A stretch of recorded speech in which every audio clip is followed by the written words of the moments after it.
The following is a presentation of Sertoba Media and Comey Media Incorporated.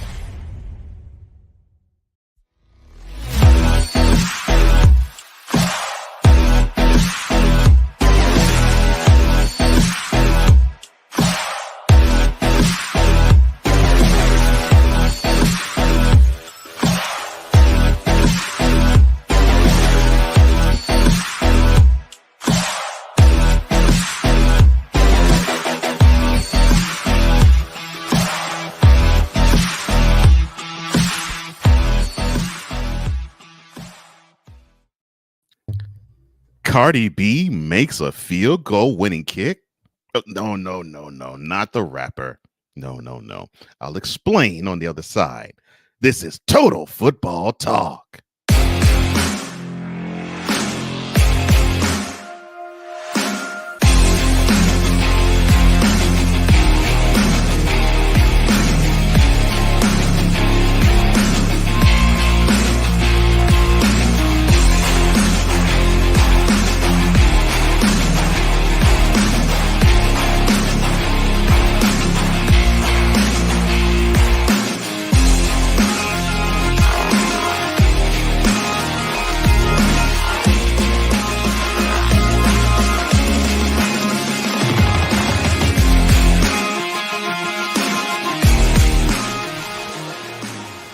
Well, welcome to Total Football Talk, hard-hitting, grind action, news, and fun, just the way you like it.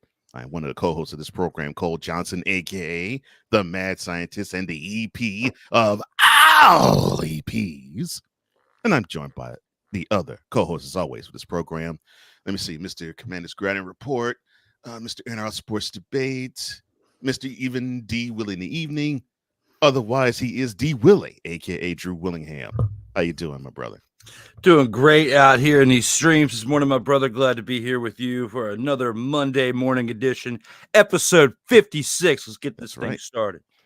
Well, you heard the man. Let us get this started. Opening drive, we shall go. All right, let's go. We got trips, right? At 42, 989. On two. Ready? Great. All right, let us promptly start with last Monday night's game.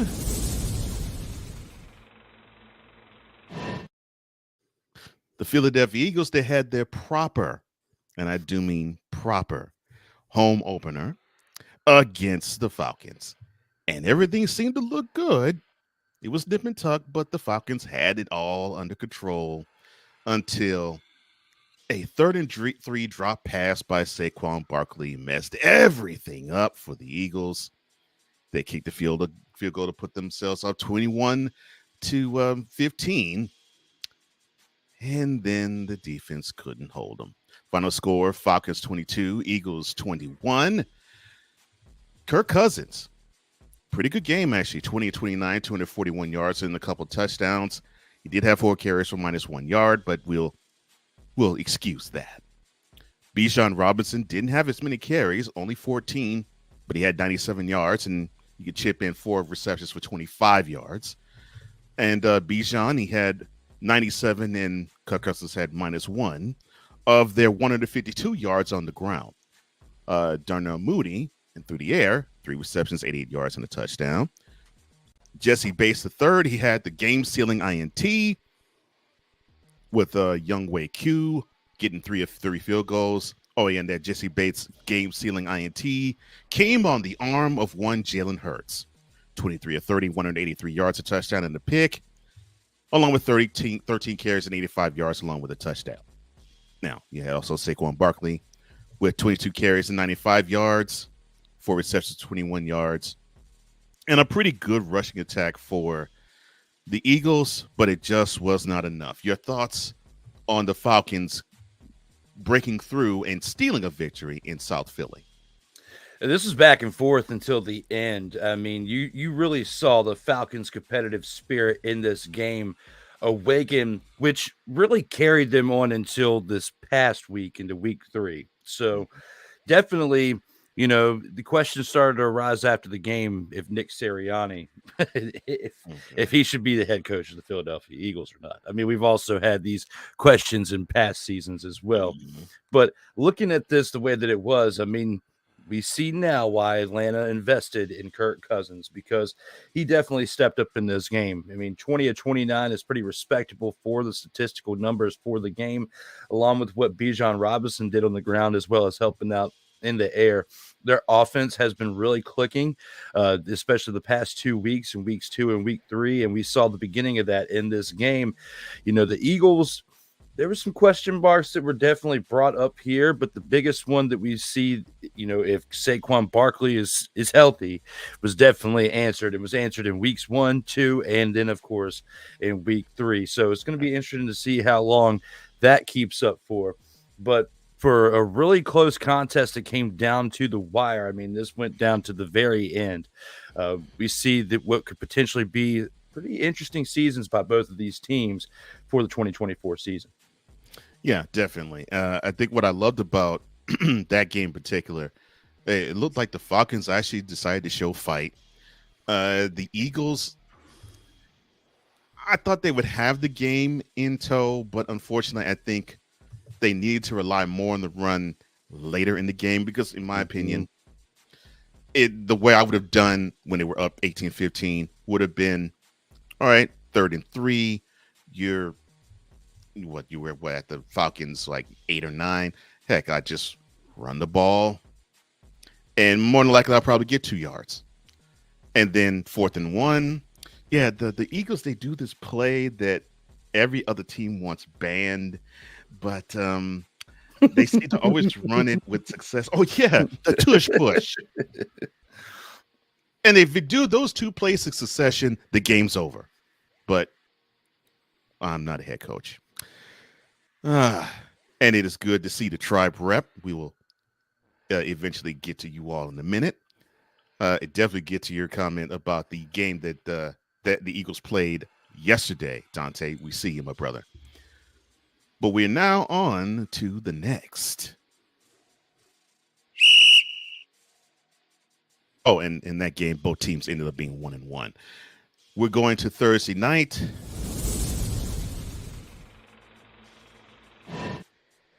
Oh, good Lord, where the Jets basically sleptwalked and did a 7-on-7 scrimmage and basically just had their way with the Patriots. 24-3, the game wasn't even that close. The fact that the only controversy was Aaron Rodgers denied a Robert Saleh hug off the sideline, that should tell you how much of a game this was. Aaron Rodgers, he did a good job. 27-35, 281 yards, 2 touchdowns, 3 carries, 18 yards. So easily best game that he's had thus far in his career as a Jet. Breece Hall on the ground, 16 carries, 54 yards and a touchdown. 4 receptions for 29 yards in the air. Tyler Conklin, he led all receivers for the Jets, and actually all receivers, period. 93 yards in the air with 5 receptions. The Jets, they spread the love. 8 different receivers had at least 1 reception. Will McDonald IV, he's continuing his beastly ways. 2 sacks with 4 quarterback hits. And Will's 2 sacks paced the Jets, putting Jacoby Brissett down to the turf 7 different times. And speaking of Jacoby Brissett, 12 of 18, 98 yards. Obviously, he was so ineffective that Drake May finally got to be on an NFL field officially. He was 4 of 8 for 22 yards. Oh, and the passing offense for the Patriots officially, 61 yards. Your thoughts on the 24-3 victory for the Jets in their home opener? You said that they walked their way to a victory. Basically. I wonder if you asked the player personnel of the Jets if they walked, they would probably say that they walked their way to victory, because look at how this game went from start to finish. I mean, Jacoby Brissett, that offense, I mean, you said what, just a little over 60 yards passing on offense. That's absolutely worthy enough to have a slide that we like to play clicked on once I come across that button to click, because I'm telling you right here it is, right here and now. They were the ultimate dumpster Pelican team for Thursday Night Football. I mean, we got to go back to this clip one more time. Dumpster Pelican worthy. This team, the offense, 66 yards passing. It's probably the third longest beat to the back of Thursday Night Football participants of this season, and it will probably climb up that list again if they get that opportunity to do so once more. This was absolutely... It was so bad I clicked the wrong button again. Now, looking at this, it was an absolute...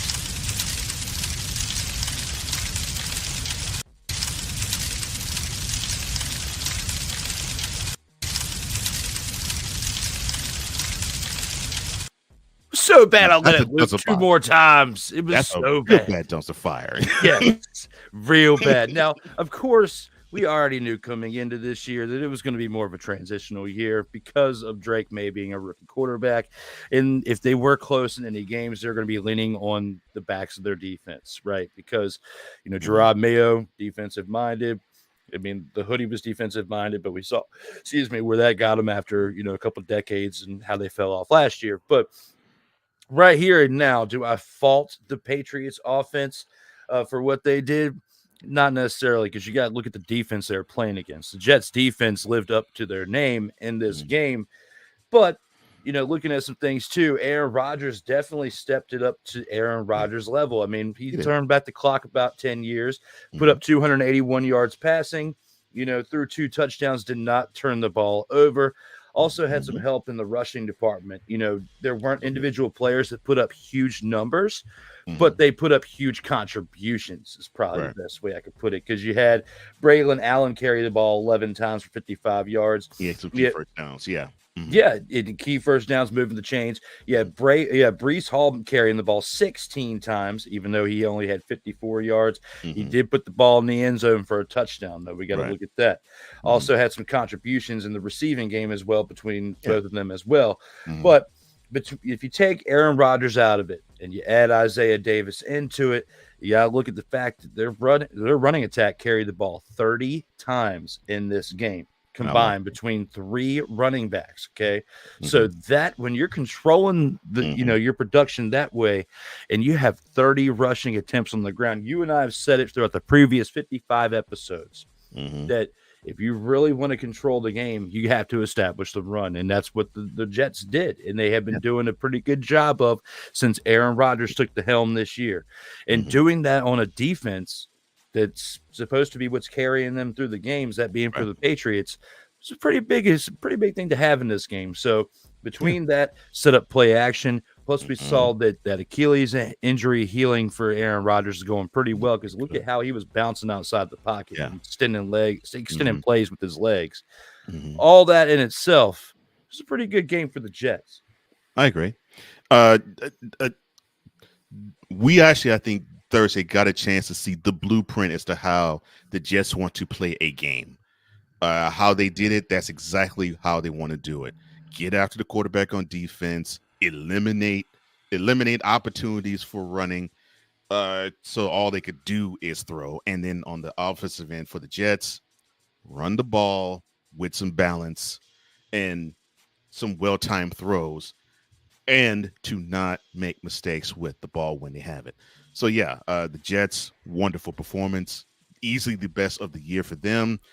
They improved to 2-1. They knocked their division rival down to 1-2. And now the Jets actually have a 2-game winning streak against the Patriots. Oh, and Dante says, look, wasn't that weird? That hug brush off gave up a-hole vibes. That was a boring game. Look, you do not have to say to me anything about Aaron Rodgers and his a-hole vibes. I do not really like the guy. And it's not necessarily because I don't think he's talented. I just don't like the quality of human being he is. But that's a whole different story, whole different ball game, and I will not take you all down that soapbox.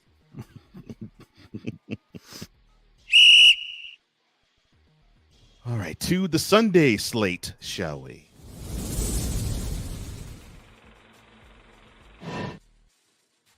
All right, we will start with the New York Giants. They traveled to Northeastern Ohio. They played the Cleveland Browns. Daniel Jones, he paved the way in that 21-15 victory over the Browns, 24-34, 236 yards, and a couple of touchdowns. You also had 8 carries for 20 yards. Devin Singletary, former many teams, 16 carries, 55 yards, and a touchdown on the ground, 4 receptions, 43 yards in the air. He did do a and lost a fumble. Malik Neighbors, he actually showed you why he is the stud that he is. 8 receptions, 78 yards, 2 touchdowns. Both those touchdowns came within the last 3 minutes of the second quarter. He also had 2 carries of 4 yards on the ground. And he also tried to play quarterback. He was 0 of 1. But good try, though. On defense, Dexter Lawrence second. We have a Dexter Lawrence sighting. 2 sacks, a tackle for loss, and 4 quarterback hits. He paved the way for 8, and that is not a misnomer, 8 sacks of Deshaun Watson. 21-37, 196 yards, 2 touchdowns with 4 carries to 26 yards. And not only did he have 1, but he had 2. He lost 2 fumbles. Apparently, there was not a massage therapist anywhere near Northeastern Ohio to watch him massage something of his own. Amari Cooper. he led the way, receiving 7 receptions, 86 yards, and 2 touchdowns. Both kickers missed their field goal attempts. Their only field goal attempts they tried. Your thoughts on the 21-15 victory from the Giants over the Browns? First of all, I am definitely going to adopt that nickname for Devin Singletary, Devil Singletary, because that is what he is sometimes, especially when you look at what he's done in the past. Yes, I am loving it, Cole. We are sticking to Devil Singletary. That's probably going to be clipped into something. Now, back to the show. When it comes to this game right here, you saw why the Giants picked Malik Neighbors in this past draft. I mean, he was definitely making plays, and had it not been for Malik Neighbors, the Giants probably would not be enjoying this victory Monday for themselves because of the plays that he was able to make to extend drives, first downs, get it into the end zone, so on and so forth. Of course, we make all the jokes all we want to about Deshaun Watson in the misogynistic ways that he has been. Take the misogynistic for all in what you want. But hear it now, when you look at everything for this game, Daniel Jones played solid again for the second straight week. Now, the previous week in the team that they played against, of course, field goal kicker for the other side for the Commanders helped make the game for what it was, because if it wasn't for that and the amount of field goals that he kicked, the Giants would have won that game too. So this game right here was definitely big for this team because they've been looking for some type of spark this year because they have been struggling in the first 2 weeks to get the dub as they started out 0-2. But looking at how things went for this team right here and now, playing against the Cleveland Browns that came into this game 1-1, it's nice to see the Giants actually finally step it up and get a win. Devin Singletary, 16 carries on the day, definitely helped establish the run and mix things up. Did he put up a lot of numbers with those 16 carries? No, but he was able to move the chains and help, get them into play action modes and certain other plays in between all those carries. So definitely big for that. But Malik Neighbors putting up 2 touchdowns on the day, who received both of those touchdowns thrown by Daniel Jones, was absolutely huge. I'd say the big MVP of this game was Mr. Neighbors. No question. No question whatsoever. Well, both teams are now 1-2, and it looks like both of them are going absolutely nowhere. Well, then again, the Giants are in the NFC East. They do have a shot. A small one, maybe, but they still have a shot.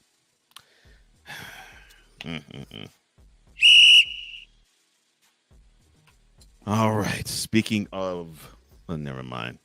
I might as well just say it right out.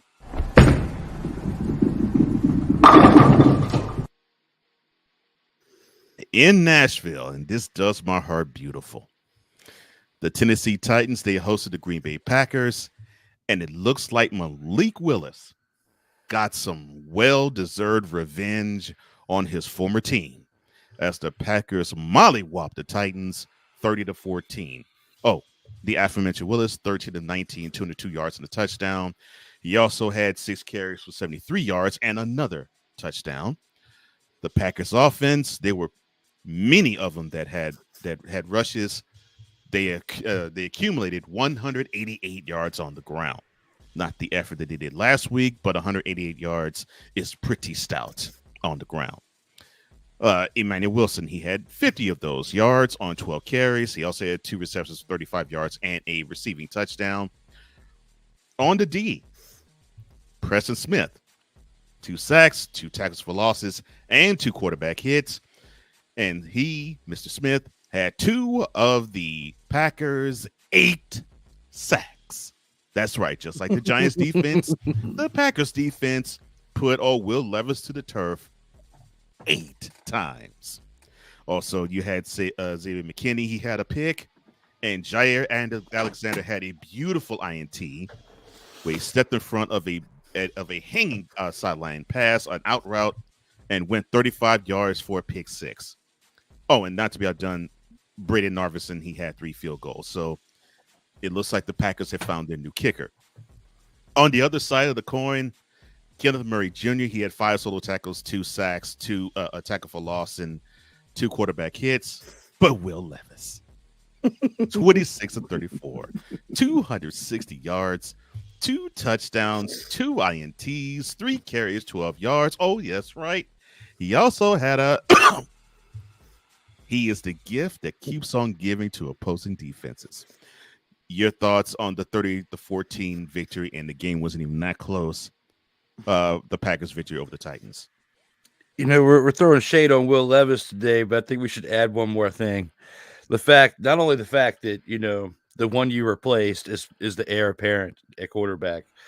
Malik Willis also had 3 more total yards of production that you had. When you combined rushing and passing numbers between the two, he had 3 more all-purpose yards than you, and you still turned the ball over more than he did because Malik Willis didn't turn the ball over. I would say that's probably been the most impressive part of the statistical stat line for this game is that Malik Willis came into this game, goes back to Tennessee, puts up a pretty decent game on offense with passing and rushing numbers. Now, I still feel some type of way when you lean more on your quarterback for rushing numbers than you do on your actual running game out of your running backs. Because looking at this right here, yes, it's cool to be impressed with the numbers that he put up, but the fact that you have your quarterback putting up 73 yards in rushing and your next leading rusher had 12 carries for 50 yards, but you're averaging 12 yards per attempt. I get that sometimes some of those plays, the O-line's breaking down, you have to extend plays by running yourself, but I'm still concerned about that. And we need, if you're a Packers fan, I'm not, but if you are supportive of the Packers, you need Malik Willis to stand upright for the next 4 weeks because it's going to be that long until you get Jordan Love back. So hopefully that they don't run him into the ground, but for him to go back to Tennessee for a redemption game for himself, even if he never becomes a starting quarterback, this was huge for him to be able to do that, to go into Tennessee, stick it to him, for them sticking it to him, bringing him in, then bringing Will Levis in while he's still there and dealing with all that drama to be able to have your revenge in this game. I'd say for your life going forward. That was huge for that young man. Absolutely great. When it comes to the Packers, the fact that they are still winning, they still have a winning record with Jordan Love being down, absolutely huge for them to get this win to stay alive. We'll have to see how things pan out going forward, but their kicker, Braden Narvison, talking about it during the offseason, how that could be a sleeper pick for a kicker here. He's showing the reasons why some of us were saying that during the offseason, because 3 of 3 for field goals is nothing to be slouching at. And that was absolutely huge. And I think if he keeps that momentum strong going forward, these statistical numbers that we talk about from that man right now are going to pay off at the end of some of these games. I agree. I 100% agree. Dante, he says, look, possible quarterback controversy if he plays well for Green Bay. No, there won't be, because LaFleur actually really does love Jordan Love, and that's the franchise guy going forward. There's no controversy. And plus, there were some signs in the game where you saw that Willis didn't really connect well with his receivers. No, there won't be. Jordan Love is the guy. There's no question about that. But the Packers, they improved to 2-1, and they moved the Titans down to 0-3. 2 losses at home. You gotta love it.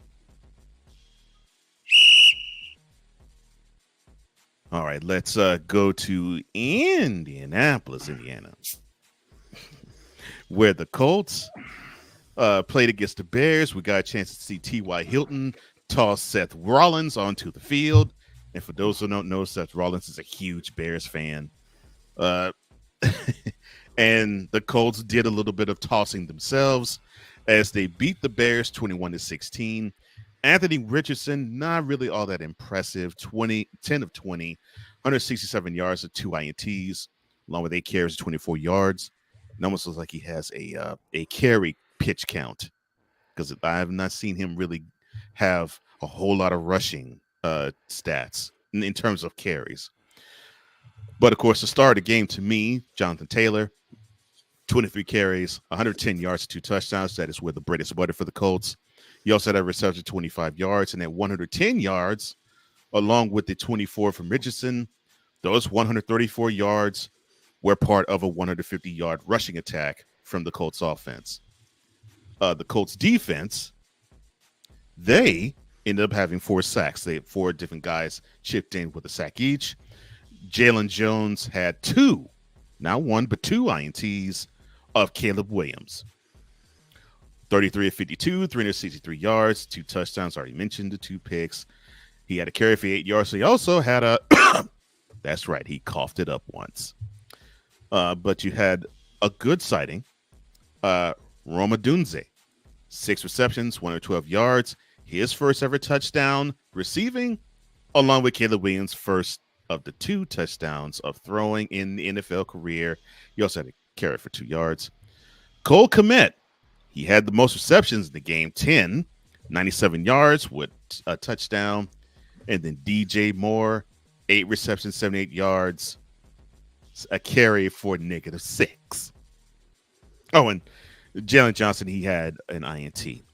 Your thoughts on actually seemingly a pretty good competitive game between the Colts and the Bears? It was a pretty good competitive game.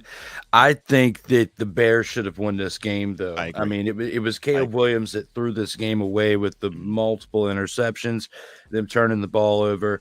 Because look at how Anthony Richardson played, definitely underwhelmingly. I mean, he didn't do anything that really impressed me here. You know, out of 20 attempts, only completed half of them with 10 completions and threw 2 interceptions. You got to look at what they did on offense with the Bears. Roma Dunze finally woke up here and finally got some action in this game and was a leading receiver in this game as well. Absolutely huge to have 6 receptions for only 112 for, I wouldn't say only, but for 112 yards and a touchdown as a rookie. That's huge. Cole Kmet also, you know, contributing huge with what he did with his touchdown. But the big thing, besides Richardson throwing 2 interceptions for the Colts, was the rookie Caleb Williams throwing 2 interceptions as well. Because you did all that, and you still only lost by 5 points. Your running attack, though, is where we want to raise the eyebrows at, because non-existent. Yes, and they had a lot of attempts. They had over 20 carries on the day as a running back core, and they still put up less than, you know, just barely over 50 yards combined between 6 or 7 running backs, between quarterbacks and running backs in the rushing game. Looking at all that right there, they got to figure that out. But the big questions with that were their offensive line. We've been talking about that during the offseason into last year, which is why they had the issues with Fields, what they had. And they're going to have the same issues no matter who was at quarterback. The difference is Caleb Williams is a little bit more elusive in the pocket, can roll out of the pocket, can extend the plays, and a little bit smarter IQ in the backfield as a quarterback, which is why he's been able to make some plays and extend the drives in certain aspects and keep the games relatively close. They're going to have to address that offensive line in 2024's offseason going into 2025. They just have to. There's no way around it because you've got too many weapons for that receiving core, and maybe bringing a more experienced back to help them out with their rushing attack next year. But 2 or 3 O linemen and a running back, and I think this team's going to be in a serious attack for making a run in the playoffs. And you can mark my words all you want to, and people can try to condemn me for it. Caleb Williams is a lot better than Justin Fields, or at least in that system. But just like it took one change in Carolina that we saw a big spark in yesterday in Sunday's games, we're seeing that here with the quarterback play. But the difference is you're going to need a few more weapons in order to make this a more relevant team. The good news is losing by 5 is a lot better than losing by 30. Yeah. So to me, it tells me that Caleb himself is not far off, but I agree with your take. The team is. And I think that's the problem. Dante says, the battle of overhyped quarterbacks. Well, they're there for a reason. That's all I can say about that. The Colts improved to 1-2, and the Bears dropped to 1-2.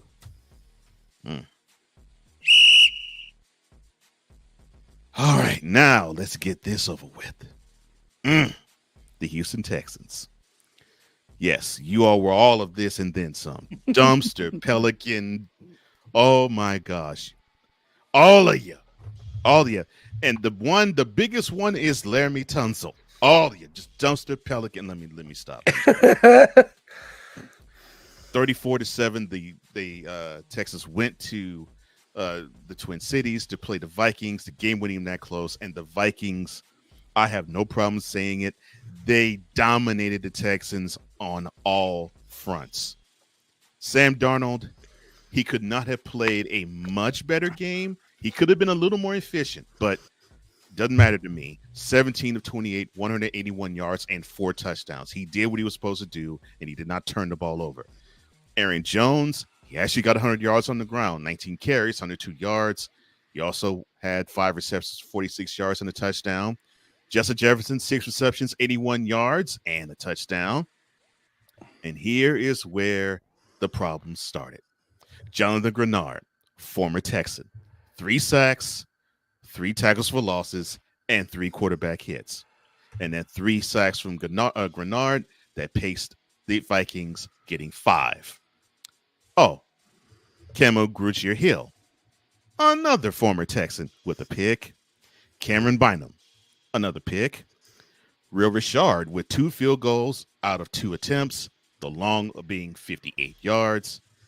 And C.J. Stroud on the other side, which this was an uncharacteristically inexperienced looking game for him. Normally he has the poise that extends beyond a second-year quarterback. Not yesterday. 20 of 31, 215 yards, 1 touchdown, and 2 picks, 2 carries for 12 yards. The pressure from the Vikings, that did affect Stroud. The Texans offense had 258 passing yards because there was a Davis Mills sighting too. Oh, and Stephon Diggs. He was the star of the Texans, going back to Minneapolis. 10 receptions, 94 yards. He even completed a pass for 13 yards. Tim Settle Jr. on defense, he gave you 2 sacks, 2 tackles for losses, and 2 quarterback hits. And that paced 2 of the Texans' 4 sacks. Now, unfortunately, the Texans just simply could not get the Vikings off the field. The Vikings kept moving the chains, and they kept being opportunistic and taking advantage of those mistakes. Your thoughts of the 34-7 Vikings victory over the Texans? Hey, at least it was good for you Texans fans out there to know that Stephon Diggs was not the problem in this game. Look at his production. Yes, look at his production here against his former team. He did pretty good. You got to give him credit where credit is due. I think something that really hurts you guys with mixing things up was definitely your rushing attack because you just could not establish the run in this game. Through 14 attempts, you had like 40 yards If that. combined between all If four that. running backs. Yes. CJ Stroud turning the ball over definitely was huge too, but you got to factor, even if those 2 interceptions he threw and you scored, you still would have lost 34-21. Oh, yeah. Overall, in this game, the lack of production in your running game definitely hurt. Also, another thing that kind of screwed you up a little bit too was the punter for the Vikings had a couple punts inside the 20-yard line, Yeah, which they put 'em in definitely deep. is not a good setup no matter who you are, Yeah. and definitely put the pressure on the Texans offense as a whole. Mhm. You can definitely point the finger at CJ Stroud all you want to. For those of you out there, whether you watched the game or you didn't, I don't think it fully falls in the hands Mm-mm. of CJ Stroud, It does. because you got to look at the other positions that didn't really step up, and their defense giving up 34 points. When you look at the fact that Sam Darnold still Right. threw for under 200 yards on the Yards. day and gave up 4 touchdowns, there's a lot of question marks that goes into the Texans special teams right now that I have to look at as things from start to finish. Of course, everybody wants to throw the finger at CJ Stroud. This is his sophomore year. He may have a little bit of a sophomore slump. Let's give him a little bit of a break. But also, it's only week 3. There's still a long ways to go. Does this make Sam Darnold elite? Expletive, no. No. Okay. Does not make him elite. But the team around him, could we see something kind of like the Baltimore Ravens, the 2000 Baltimore Ravens? We potentially could. The rest of this team around him is playing really well, especially the defense for the most part. When you look at the fact that we were just talking about how electric the Texans offense was last year, and of course they had help on defense and special teams. They were pretty well rounded as a whole. They just needed a few more pieces, and of course to get a little bit more experience under their belt. Right. They still need the experience part, and they still need a little bit more help in some ways. But looking at the Vikings right here, I mean, the defense was pretty nasty on this Sunday game, and the offense is doing their job in not turning the ball over. They're not having these huge statistically numbered games, but they're not turning the ball over. And that's the key point right there. If they continue playing this way, I can see them going to the NFC Championship game at least. They can, if they can keep this momentum going. And to your other points for the Texans, which fine points I made. Yeah, CJ Stroud should own some of it, but he definitely, to me, does not own all of it. When you have, like I mentioned earlier, you have Laramie Tunsil, one false start after another false start after another false start. You can't have those mistakes because you can't have those penalties. And you mentioned special teams. Kaimi Fairbairn, a reliable kicker, missed a field goal. So, yeah, I mean, chances blown and chances and basically breakdowns all over the place. This is a total team ownership in L for the Texans. This was a total team W in terms of the Vikings. And yes, they were, and as for the running game, they were without Joe Mixon because of the drop hip tackle he suffered last Sunday where his knee got tweaked.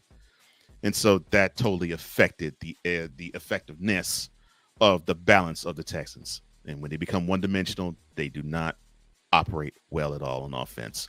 So that drops the Texans to 2-1. Thankfully, they still lead the AFC South. The Vikings, they lead the NFC North at 3-0. And it looks like they are going to be problematic. A win against the 49ers and the Texans in back-to-back Sundays.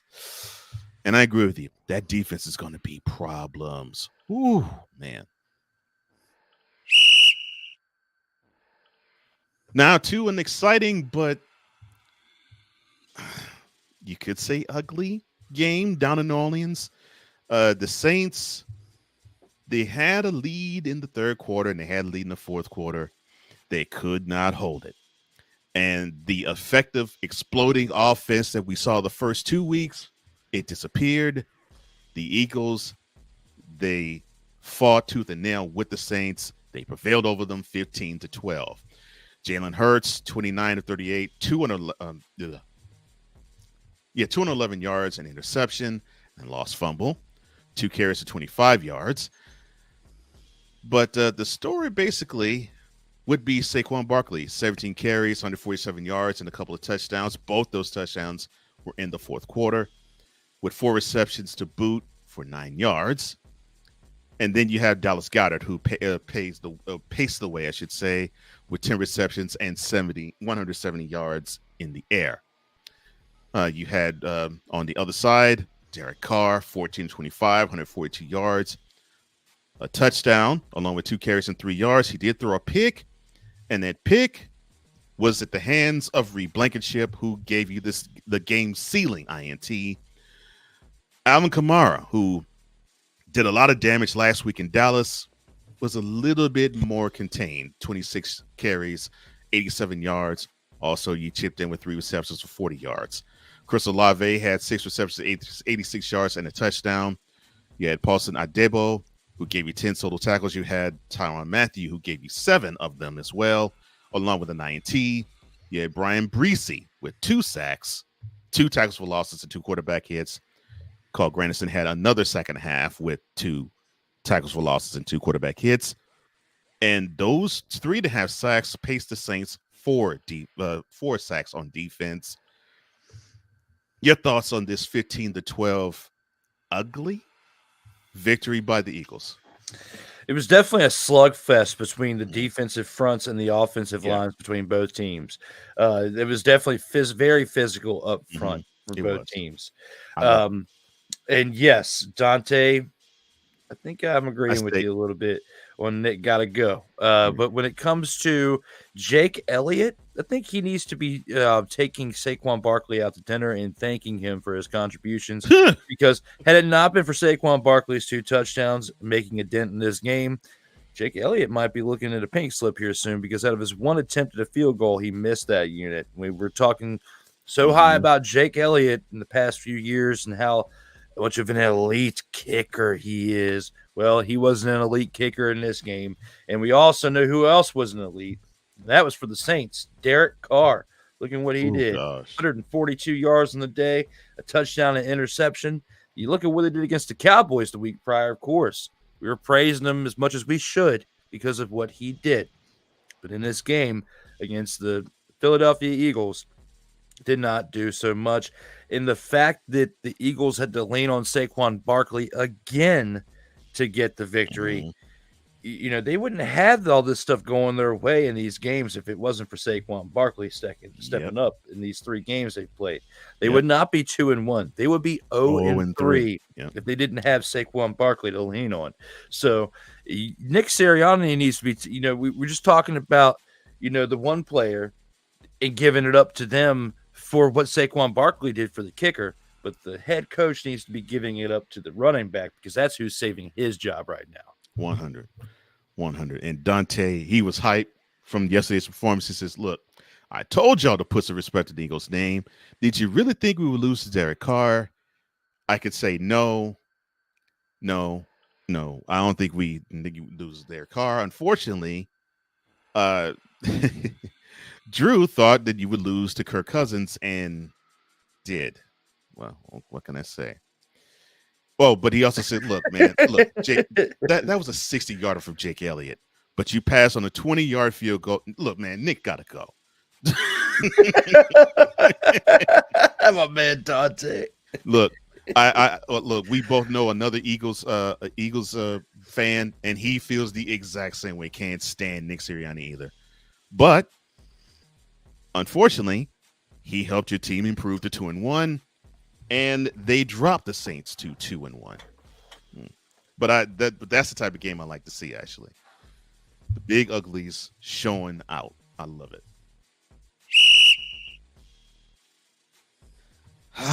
And then we get to the Steelers Chargers. Now, I'm wincing not because the game was bad. I'm wincing because the physical nature of the game may have messed up the Chargers for a good amount of time. The Steelers, they doubled up on the Chargers 20-10 on the strength of Justin Fields, 25-32, 245 yards, a touchdown. He did throw a pick. Actually, that's his first of the season. He only had 6 carries for 6 yards, but one of those carries ended up giving him a touchdown on the ground. Najee Harris, 18 carries, 70 yards, limping through with that offense not being great at run blocking. 5 receptions of 16 yards in the air. You had Calvin Austin III with 4 receptions for 95 yards and that touchdown that I mentioned. On defense, Nick Herbig of 2 sacks, 2 tackles for losses, and 2 quarterback hits. He paced the Steelers defense, putting Justin Herbert to the turf Justin Herbert and possibly others to the turf 5 times. And speaking of Justin Herbert, 12 of 18, 125 yards and a touchdown. He did have a carry for no yards. Unfortunately, he had to leave the game in the 3rd quarter. And when he left the game, the Chargers and the Steelers were tied at 10. Oh, but Dupree, former Steeler, he got a pick. Your thoughts on the Steelers beating the Chargers 20-10? I was surprised a little bit. I mean, of course, that defense is elite. You know, we talked about the Steelers defense for quite some time and how elite they are. You know, and the one thing that I've come to know, okay, in my entire lifetime, ever since I was a kid and came across a cat named Calvin, you cannot trust anybody with the name Calvin, except for Cal Ripken Jr., okay? But you can trust because he went by Cal, not Calvin. Now, when you have a cat named Calvin, you cannot trust that mother expletive because that thing is going to scratch you. And in this game, Calvin scratched the other team. Look at what happened here. 4 receptions, 95 yards, and 1 touchdown. Good job, Calvin. I still don't like you. Now, looking at what he did for the Steelers with Najee Harris, 70 yards in the day, and Justin Fields, 245 yards and a touchdown. They did their jobs, but the big part in this game, you have to attribute the Steelers' defense doing their job and holding what we've been talking about potentially to be an underrated explosive offense for this season, the Chargers, down to 10 points. So the fact that they held them to 10 points was absolutely huge. And even though I don't like you, Calvin, not you as an individual, but just the name and what the usual thing overall represents, I'm giving you a pass in this game because you did your job for the Steelers and they got the dub to be now 3-0. Oh my gosh. Dante says, look, what the heck? How is everyone but us talking about the Eagles getting 5 or more sacks a game while we struggle to get 1? Well, you're going to be upset because there's other teams that got a lot of sacks too. But it's unfortunate for the Chargers. I think they can stem the tide, provided if this injury that Justin Herbert had doesn't afflict them further. But unfortunately, that loss that drops the Chargers to 2-1. The Steelers are at 3-0, and that was an impressive home opener. And I 100% agree with you. The Steelers defense, they are the ones to me that make me say I do not want to face them out of all the 32 because they are cooking right now. A playmaker. Talking about the Steelers on that Heineke was perfect on the day for his passer rating, okay? Oh, so give the man a break. If he has an entire game and an entire week to prepare, you can see the magic of Taylor Heineke in Los Angeles. Yes, I know. Taylor Heineke, he replaced he replaced Justin Herbert. Yes, there was a Taylor Heineke sighting that warmed Drew's heart. Yes, we know. And we might see him play next week when they host the Chiefs, but we'll talk about that in the 2-minute drill. Goodness gracious. Oh, my gosh. All right, more Sunday games.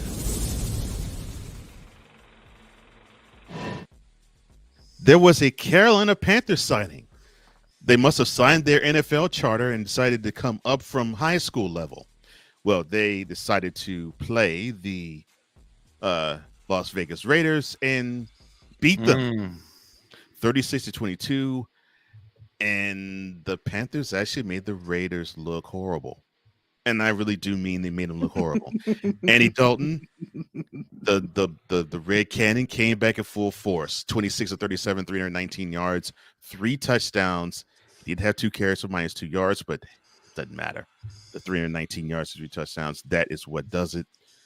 Chuba Hubbard Man, I thought he was in a dungeon.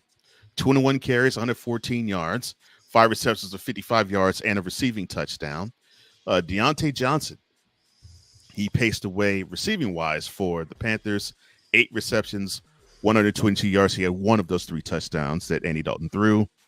On defense, you had Michael Jackson, 9 total tackles and Eddie Pinheiro. He gave you not 1, not 2, but 3 field goals on 3 attempts.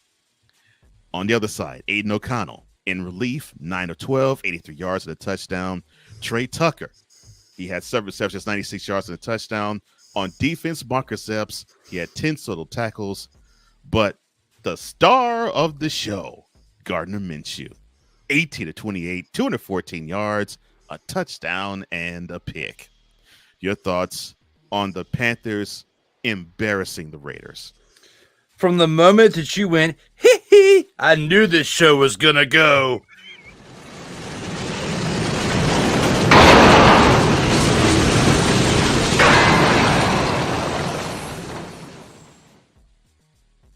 We have been talking all season long, which has only been a couple weeks, all off season, and even into last year about the fact that the Panthers needed to stop it. Get some help. Yes. You thought the shenanigans were here. We're only getting this thing started. Let me talk to you. Because this was absolutely insane. You didn't see this coming. I didn't see this coming. Nope. We thought that the Raiders were going to win. I was basically starting to address how I thought that Uncle Rico was elite last week. And now people are probably saying this to me. You should know your role and shut your mouth. Because as much as it was a total Surprise, motherfucker. for me and you, it was a surprise to the people who were trying to crucify me this morning. Oh, my brother, testify. Because with all that being said, You guys want to hear a fucking story? the story is this. Uncle Rico laid an egg. He played absolutely terrible in this game. And it wasn't just the interception he threw. It was the fact that they had so many 3-and-outs. They could not move the chains.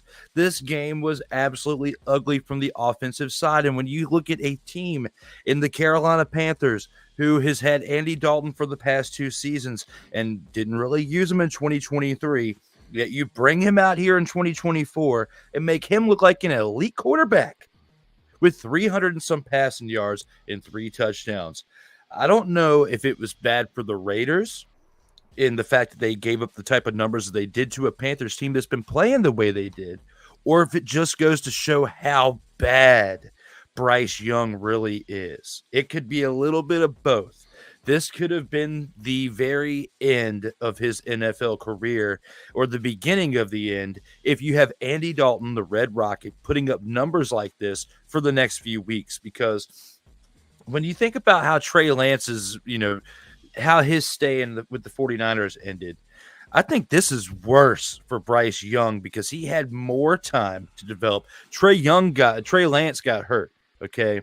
And then we saw the resurgence or the emergence or whatever you want to say of Brock Purdy and how he played. Okay. Well, Jimmy Garoppolo, then Brock Purdy. It was a little bit different of how things unraveled there with San Francisco. Right. Here with Carolina, you had your entire top opportunity all last year. Okay. You played terrible. Then you come into this year, they give you the first 2 weeks of the season under new coaching regime, and you played even worse, it seemed like. And then you have somebody who's basically been relegated to backup status over the past few years since probably 2018, 2019, so for at least a half decade, come in and absolutely light it up. Those situations usually only happen when the guy who just got replaced is definitely showcased as he is definitely not the guy. I think this was the end of Bryce Young's career in the NFL. I really hope that's not the case, but I am not disagreeing with you. I think this might be, because you can't have the team look one way with him and in 180-degree different way with another. So yeah, but I still believe the Panthers have 5 300-pound turnstiles in front of them. It's just that when you have a reliable quarterback, he can cover a multitude of problems. But even that, when you break down the film, it looked like the offensive line was doing a better job at protecting him yesterday. Like they wanted to protect him. There we go. Yes. It's not like Andy Dalton is got a lot of youth in him. He's like mid-30s by now. He's been playing since the early 2010s. Yeah, he's easily mid-30s, yeah. Yeah, he's not that much younger than Aaron Rodgers. So looking at this situation right here, you saw the offensive line actually want to block for somebody, very similar to what we saw in Pittsburgh when Russell Wilson came out from playing as quarterback and Justin Fields was playing in during the preseason. And we've been getting that same feel while Justin Fields has been the quarterback in Pittsburgh to start this regular season. So it was big for the coaching staff to make the moves that they did to bring in Andy Dalton. They might have just saved their jobs for the future, but they might have just saved the actual locker room for this Panthers team. Because if you're a fan of the Panthers, you got to be proud on this Monday afternoon to be a fan of the Panthers after what you saw this past weekend. Yeah, I'm sure they're proud of the team to be a Panthers fan. But then they get reminded that David Tepper still owns the team. But that's another subject. But congratulations to the Panthers. They improved to 1-2. They dropped the Raiders to 1-2. And you're probably asking me, Cole, why is this game not the upset of the week? Because there was one performance that was worse than even that. That's why.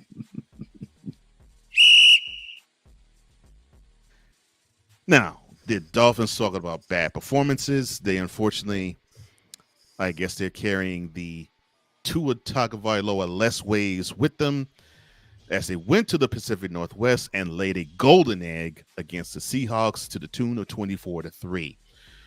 Geno Smith, 26-34, 289 yards, a touchdown. He did not have the greatest of games. He threw for 2 picks, and he rushed for -2 yards on 2 carries.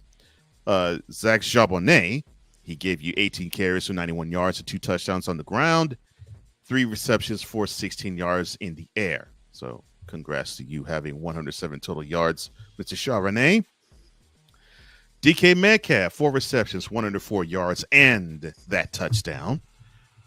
On defense, Derek Hall, he had 2 sacks, 1 tackle for loss, and 4 quarterback hits. Again, Dante, get ready. Mr. Hall, he had 2 of the Seahawks' 6 sacks on D.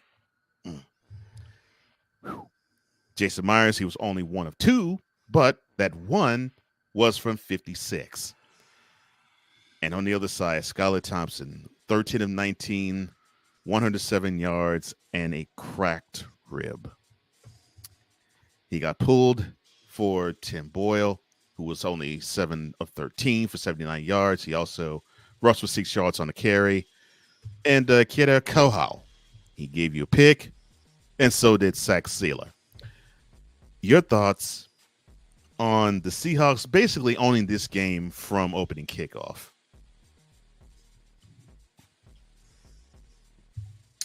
Well, looking at this, besides everything you just said, you got to look at the fact that they've got a real big catastrophe going on over there at the quarterback position for the Dolphins because Skylar Thompson now has a rib injury based on what happened in this game. If you were the Dolphins, you need to be on the phone with either Pittsburgh to do what you can to get Russell Wilson over there because you get him over there for pretty cheap. Although I feel like the chances of that are very unlikely.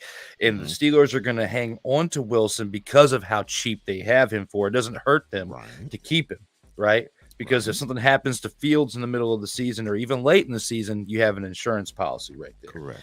That's huge.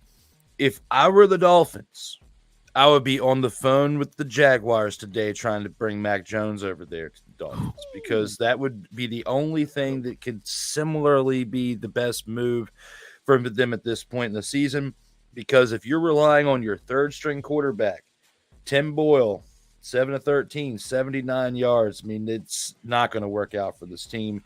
And Unless at this point you're trying to tank to get the first overall pick and potentially bring someone in there like Shadur Sanders to mesh in with that in that team. That would probably be the only thing that would make sense for this team at this point, because there's nobody else out there besides Wilson or Mac Jones that you're going to be able to bring in to make an impact on this team. Because if you trade for Bryce Young, they're just going to laugh at you even more. Okay. Especially after what just happened with Carolina, this past weekend with Dalton, and we just talked about that literally in the last take. But right here and now, the Dolphins, the only way their season is going to be saved is if they make a move between Wilson, which I don't see that happen because of what I just said, as well as Mac Jones. Is probably the move that makes the most sense at this point. But again, the Jaguars might want to have some insurance there as well, because whether Skylar Thompson bounces back from this rim injury or not, they're not going to be able to do anything substantial, even if Tua decides to come back after 4 to 6 weeks and says he doesn't want to retire. But we already know the pros and cons of all that. Looking at this right here, I think we're going to be talking about how much a dumpster fire this team is for the majority of this 2024 season. Yeah, that's unfortunate. I agree.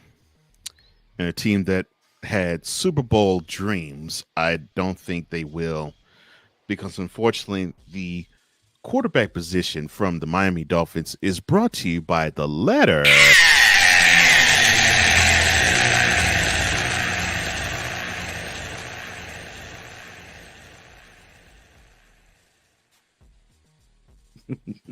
So sorry, Dolphins.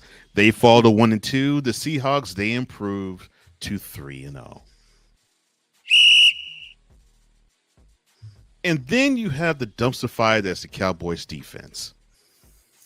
We'll go into it by the stats, but they hosted the Ravens after trying to lick their wounds and pick themselves up off of that 44-point Mack truck that hit them last Sunday. Disguised as a fleur-de-lis bus or a semi. The Ravens, they overpowered the Cowboys, although the final score doesn't reflect it, 28-25. Lamar Jackson was very efficient, 12 of 15, 182 yards and a touchdown, 14 carries and 87 yards with a rushing touchdown. He did not turn the ball over once. Derrick Henry, 25 carries, 151 yards, 2 touchdowns, a reception with 23 yards for the air. Of course, he was the man for the game. But the 151 yards from Henry and the 87 yards from Jackson, it paced an effort from the Ravens offense that gave you 274 yards on the ground. Yes, you heard me correctly. The Cowboys defense gave up 274 yards on the ground. Oh, Kyle Van Noy on defense gave you 2 sacks, 2 tackles for losses, and 2 quarterback hits. Of Dak Prescott, who was 28-51, 379 yards, 2 touchdowns. He also ran for 7 yards on 2 carries. Jake Ferguson, he gave you 6 receptions for 97 yards. The Cowboys offense, they spread the wealth. 12 different receivers received at least a catch. And then you had Brandon Aubrey, 2 of 2 for field goals. Now you're saying, well, okay, so you made 2 field goals. The shorter one he made was from 51 yards. The longer one was from 65. Oh, and before we continue, Cowboys fan, this has been yet another beating a dead horse presentation. You ain't making a Super Bowl with this team. Your thoughts on the Ravens Cowboys, sir? And also zoom in this camera because you have back-to-back.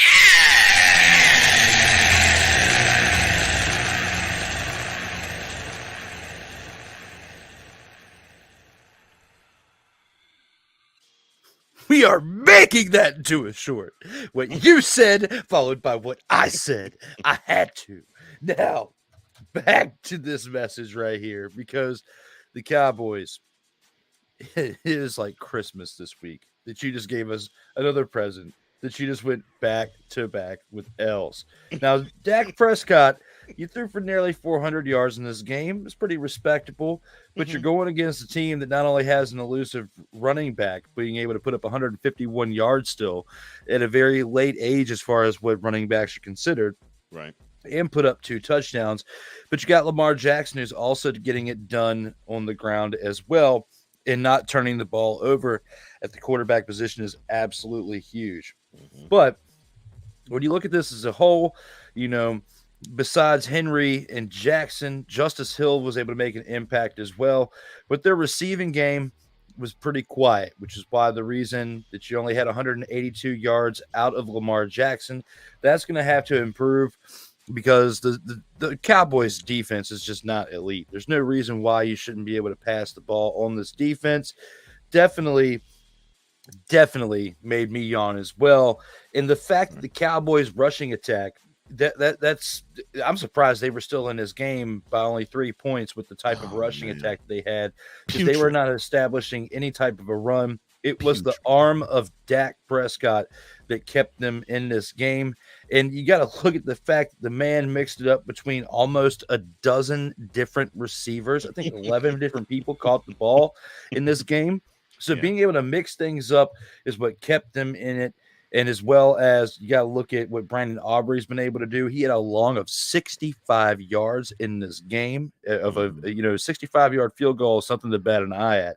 So as much as I'm going to throw shade on the Cowboys, they did a much better job than the way they got embarrassed the week prior against the Saints team. But all jokes aside, they have a long ways to go to gather any type of respect in the NFL, because they did a better job at establishing things this week. But they're going to have to do a little bit more if they want to get back on the right track going forward. 50 says, all right, that's not going to get all talking about the beating a dead horse. This is neither of the kicks, apparently. Well, yeah. Well, and to your point, Brandon Aubrey, the 65-yard field goal. Yeah. On the other side, the guy who has the record in 66 yards, Justin Tucker, his lone field goal attempt, no, sir. And the Ravens might have some issues there, but they won't have to think about those problems anytime soon. The Ravens improved to 1-2. They dropped the Cowboys, who now have lost their 3rd straight playoff and regular season home game. They now drop to 1-2. I got to ask my man Dante something real quick, though. And I see he says about the Stephen A. laugh. Does this work instead?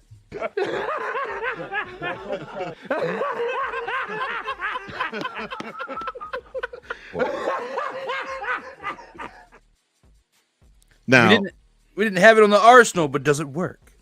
Now, he did also mention he thought that the Ravens Cowboys game, he thought he was watching the Anthony Joshua Daniel Dubois heavyweight championship bout, the IBF championship bout. Neither one was close, and I agree with you. That bout was not close too. Yeah. I was going to say that to the next segment, because that's exactly what I was going to break out.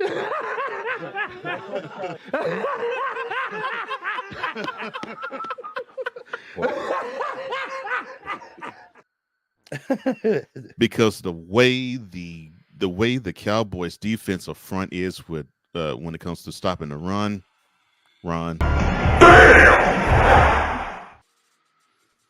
Yeah. Putrid.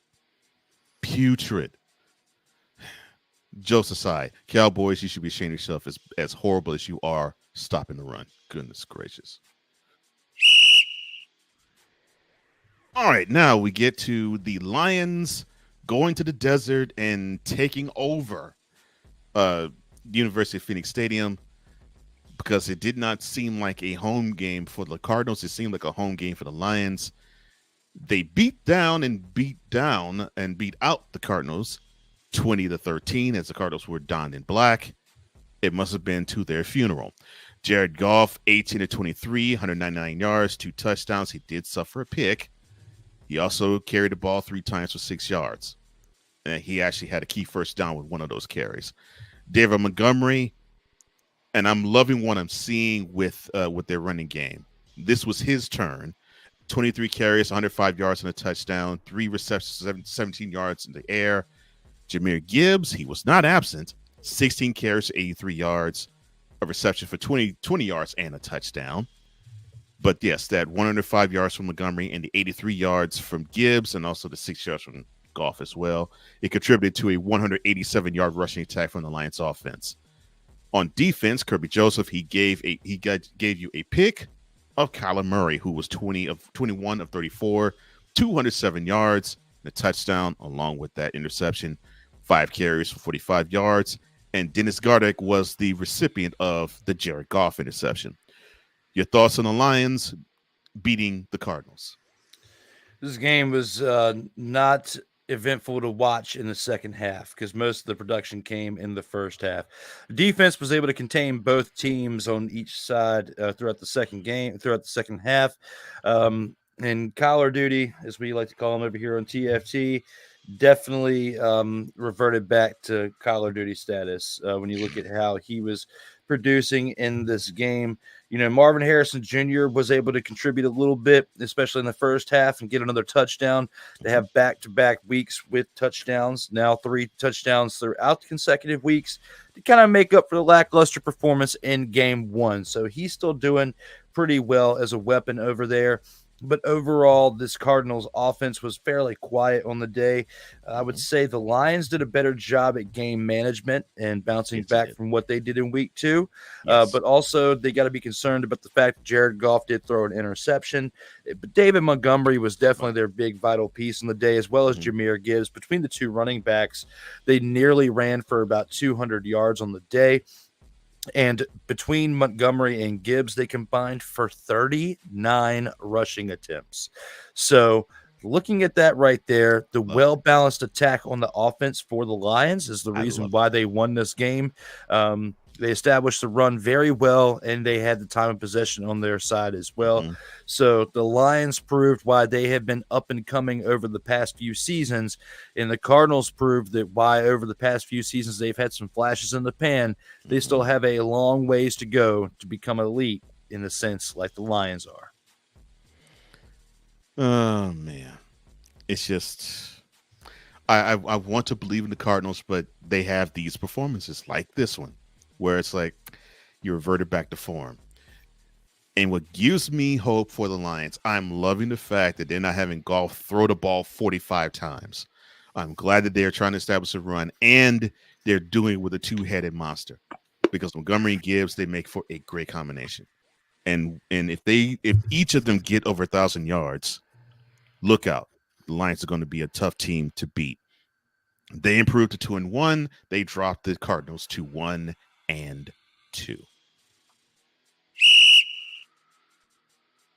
Now we get to the Sunday night game. The Kansas City Chiefs, they played their first road game of the year. They go down to the ATL in Mercedes-Benz Stadium to face off against the Falcons. Raheem Morris had his team within the Chiefs' 10, not once, but twice, within 5 minutes of the game being over. And they didn't score a point. Sorry. When I see boneheaded decisions from who I'm thinking to be very astute men at head coaching positions, it royally upsets me. Put the pressure on. Never mind. 22-17 was the final score. The Chiefs, they turned back to challenge the Falcons, even with the brain dead issues that Raheem Morris has. And don't give me the refs are in the Chiefs' pocket. Shut up. Patrick Mahomes, 26-39, 217 yards, 2 touchdowns and a pick. He really didn't have a good game. It was a normal one. But he did have a key rushing attempt. He actually had 3 of them for 30. But he had a big time scramble for a first down that led basically to the margin of victory.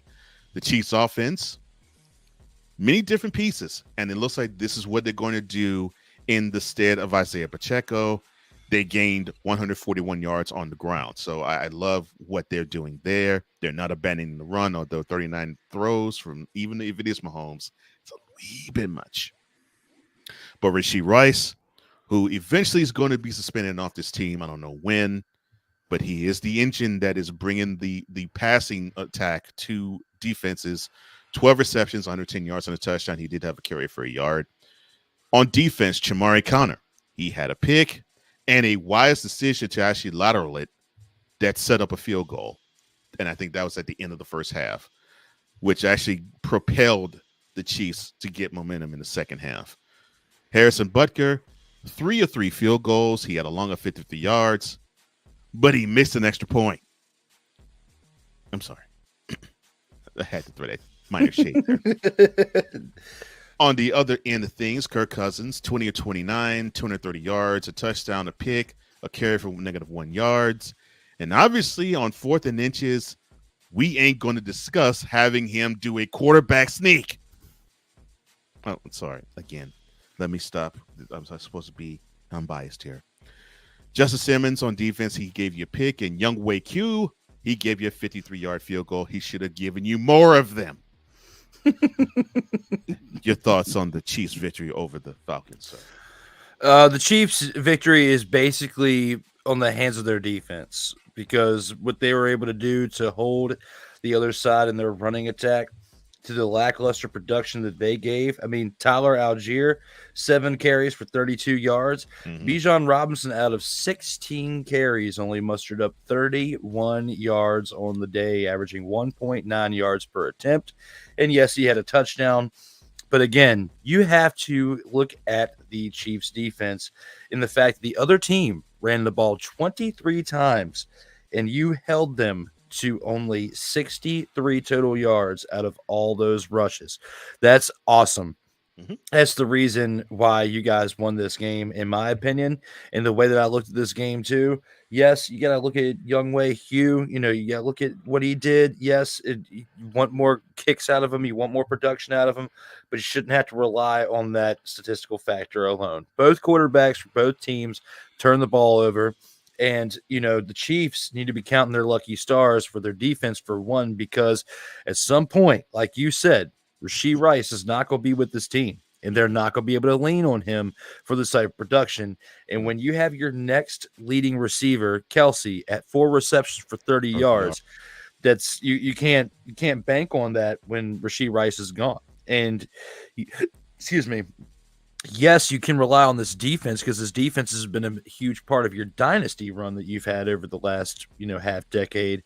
But if you lose your top leading receiver and you don't have another good complementary piece to fill in for that, and then he's gone, I think it's going to be a bumpy road for the Chiefs by the time we get to the midway point of the year, because yes, they are 3-0, but they could easily be 1-2 right now.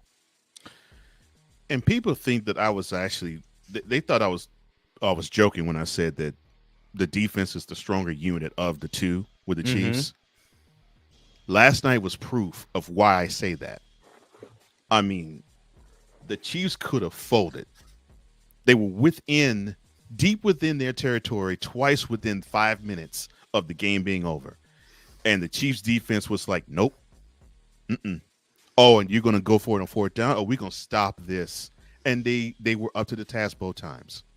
So, but you can't put this defense in that type of position time and time again, because it's going, like you said, and I agree with you, it's going to come back and bite them. They're going to be too tired to make that stop because the offense was too tired to execute the way they're supposed to. But they don't have to concern themselves with it now.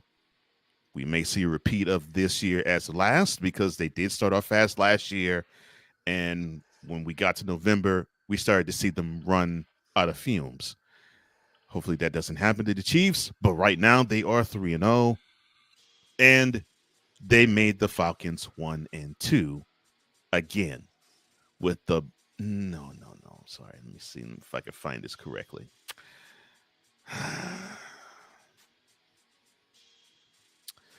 Raheem Morris.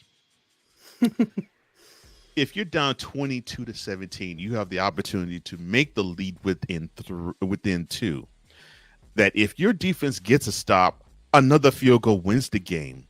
Would you pull that same boneheaded decision that you did another time as you did last night? Hell to the no, to the no, no, no, no. Hell no, no, to the no, no. Goodness gracious. Take the points. Jeez. And now.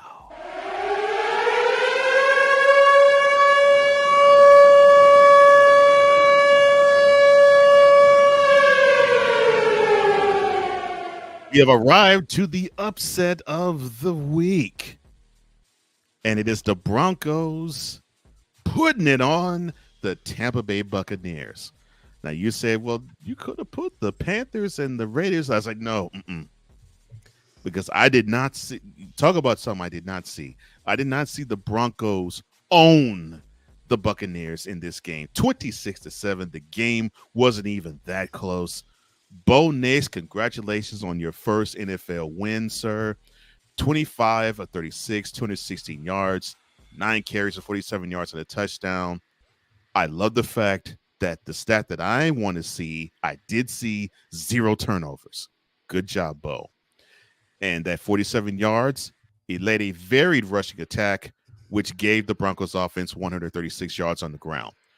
On defense, Dondrea Tillman, he gave you 2 sacks, 2 tackles for losses, and 3 quarterback hits. And that 2 sacks from Tillman, that was 2 of Dante. 2 of the Broncos' 7 sacks on Baker Mayfield. Oh, and also on defense, Brandon Jones, he had a fumble recovery and an interception. And Will Lutz, really good job, 4 field goals. They relied on him to score. He gave him 4 field goals. On Baker Mayfield, 25 of 33, 163 yards, a touchdown, and an INT. Your thoughts on the Buccaneers really screwing the pooch against the Broncos? I think the big question that we all have to ask ourselves here is, do we believe in Bo Nix? Because what we just saw in this game here. I am pained. What we just saw here in this game was huge for this young man's career. You know, going 0-2 to start the year. You got the starting quarterback spot. He didn't really have much competition around him. To get to week 3 and to have this type of game against a team that had been playing very well in the first 2 weeks, that being the Tampa Bay Buccaneers, who are led by the now reverted to status of Bunker Stayfield in this game. You got to look at how things went down. Bo leaving this team because Bo Nix put up some great numbers in this game. 216 yards. He didn't pass for any touchdowns. He didn't throw any interceptions either, but he did have a rushing touchdown. And the only other person to do that for the team was Jaleel McLaughlin, who only had 5 carries for 7 yards. Absolutely dumpster pelican worthy. Bo Nix did have 9 carries for 47 yards on the day, 5.2 yards per carry. I think that's pretty respectable when you add that in. With his passing numbers, he had over 250 yards in combined between total offense and production for the day. Bunker Stayfield on this day, 163 yards, 1 touchdown and interception. Absolutely terrible in this game. Reverted back to the status of what I used to joke on him for. If he continues up with that type of production, I'm going to have a field day for the remaining 15 weeks of the season in games that this team gets to play. I'm looking forward to that if that does happen. But at the same time, I don't want to be able to be looking forward to the negative. I like to be dwelling on the positive. And on the positive in this game, Bo Nix lived up to the hype of why he was a higher round pick in the first round and why the Broncos took a chance on him. This looks good on not just him, but also Sean Payton and the rest of the coaching staff. I look forward to seeing what this kid can do for the rest of this year. I do too, because I think we're scratching the surface, and I think he will learn as he goes. I think he'll improve as he does go too. Oh, Dante. Oh, I love you, brother. Oh, goodness. He goes, Oprah, you get a sack, and you get a sack, and you get a sack. Eagles play, talking about the Tampa Bay Buccaneers, the Eagles play the same team where they press the quarterback, get the ball out. Never seen problems get correct so fast when we play the Bucs this coming Sunday. Well, you might actually have luck and get sacks, but then again, you don't know. The Broncos, they improved to 1-2. They move the Buccaneers off the undefeateds as they are now 2-1. Now we've come to the portion of the program where we are at the game of the week. And of course, it features Playmakers Rams, who he was so excited when he came on. He was like, and it's a sweet, sweet, sweet victory. Finally, a victory Monday. And why is he saying this? Well, they hosted the 49ers, and the 49ers had the lead for most of the game. Both teams came in battered, and the 49ers, they held a 24-14 lead with 12 minutes to go in the game. And then the Rams promptly scored the last 13 points. The final score was 27-24. Really competitive game. Matthew Stafford was pedestrian. 16 of 25 for 221 yards and a touchdown. He was opportunistic in this game. He picked his spots, but he wasn't really the gunslinger version that we have been accustomed to seeing with him. Kyron Williams, 24 carries, 89 yards, 2 touchdowns. He also had 2 receptions for 27 yards and a receiving touchdown. Tutu Atwell, he gave you 4 receptions for 93 yards. And on the other side of things, Brock Purdy, 22 of 30, 292 yards, 3 touchdowns, and he also had 10 carries for 41 yards. Yes, I know Brock Purdy actually carried the ball 10 times. I'm aware. Jordan Mason, he had 19 carries for 77 yards. He also had 2 receptions for 12 yards. But Juwan Jennings, he had his career game. 11 receptions, 175 yards, and not 1, not 2, but 3 touchdowns. Too bad that effort went all for naught. Your thoughts on the 49ers losing it in the last seconds to Karty B? I mean, the Rams. Statistically, you would think that the team that should have won would have been the 49ers because they put up a lot more offensive production. Mm-hmm. But this team, the difference that made in this game, the difference that was made was the special teams. Because Jake Moody's miss of a field goal came back to haunt the 49ers. That was a huge miss too, yes. Absolutely huge, because we would have probably seen this game go into overtime had he made that kick, because the kick made by the Rams at the end would have been to tie the game up and take it into overtime. Mm-hmm. You know, Josh McCarty did his job, 2 of 2 of field goals on the day. But I say that the special teams made an impact on this game is because Ethan Evans, the punter for the Rams, you know, made 2 crucial punts. Well, he had 3 total punts in the game, but 2 of them were very crucial because he punted the 49ers with inside their own 20-yard line, which definitely hicked them up on their drives for those, because even though they put up great numbers on those 2 drives, they were punted with inside the 20-yard line. They didn't do much, and they had to end up punting it away themselves. So I look back at special teams making a bigger impact on this game than like the 49ers doing what they did statistically offensively, because looking at both of these teams, they didn't really turn the ball over. There was just more 3 and outs than you were to expect by both teams, and it was because the defense was holding the offense to those 3 and outs. Big for Playmaker to get this win in week 3, but I still think it's going to be a little bit of a bumpy season, a bumpy road of a season for the Rams going forward. They're not going to be making it to the big game, in my opinion, this year.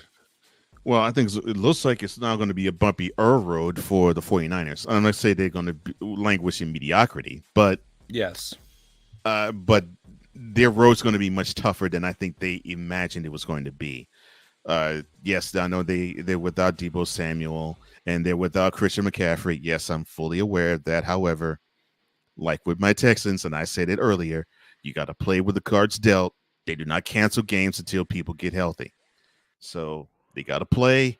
They played this as well as they could.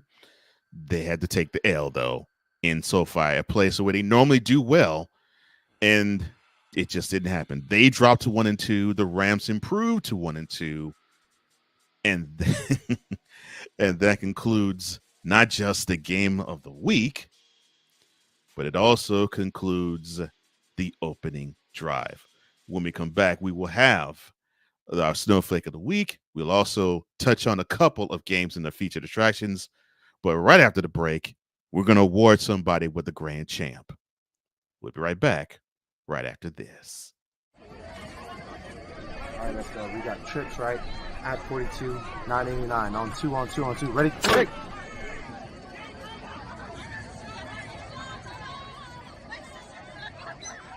We're just getting started. Total Football Talk will return right after this. Whether it's news, the largest egg producer finds bird flu in chickens at a Texas plant, weather, devastating tornadoes rip through the heart of the United States, inspiration, a breast cancer survivor completed the journey of chemotherapy, and now begins a future one of matrimony or sports. Michael Jordan is shown on a photo with Diddy. LeBron James has a video extolling the virtues of a Diddy party. This has been yet another beating a dead horse presentation. We got you covered. BS3 Network, in association with Comey Media Incorporated, proudly present The Morning Shift with Cole Johnson. Live every weekday at 8 a.m. Eastern, 7 a.m. Central.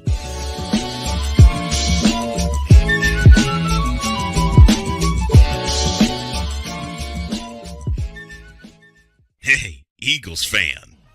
Join my man Cool McCain and a host of others as they break down every single game, every single week in an objective manner, and also from a fan's perspective as well. Remember, this cast feels just like you. Nobody likes you. And you don't care. Fly, Eagles, fly. Eagles Elite Podcast, every Wednesday at 8:30 p.m. Eastern on YouTube and other podcast outlets.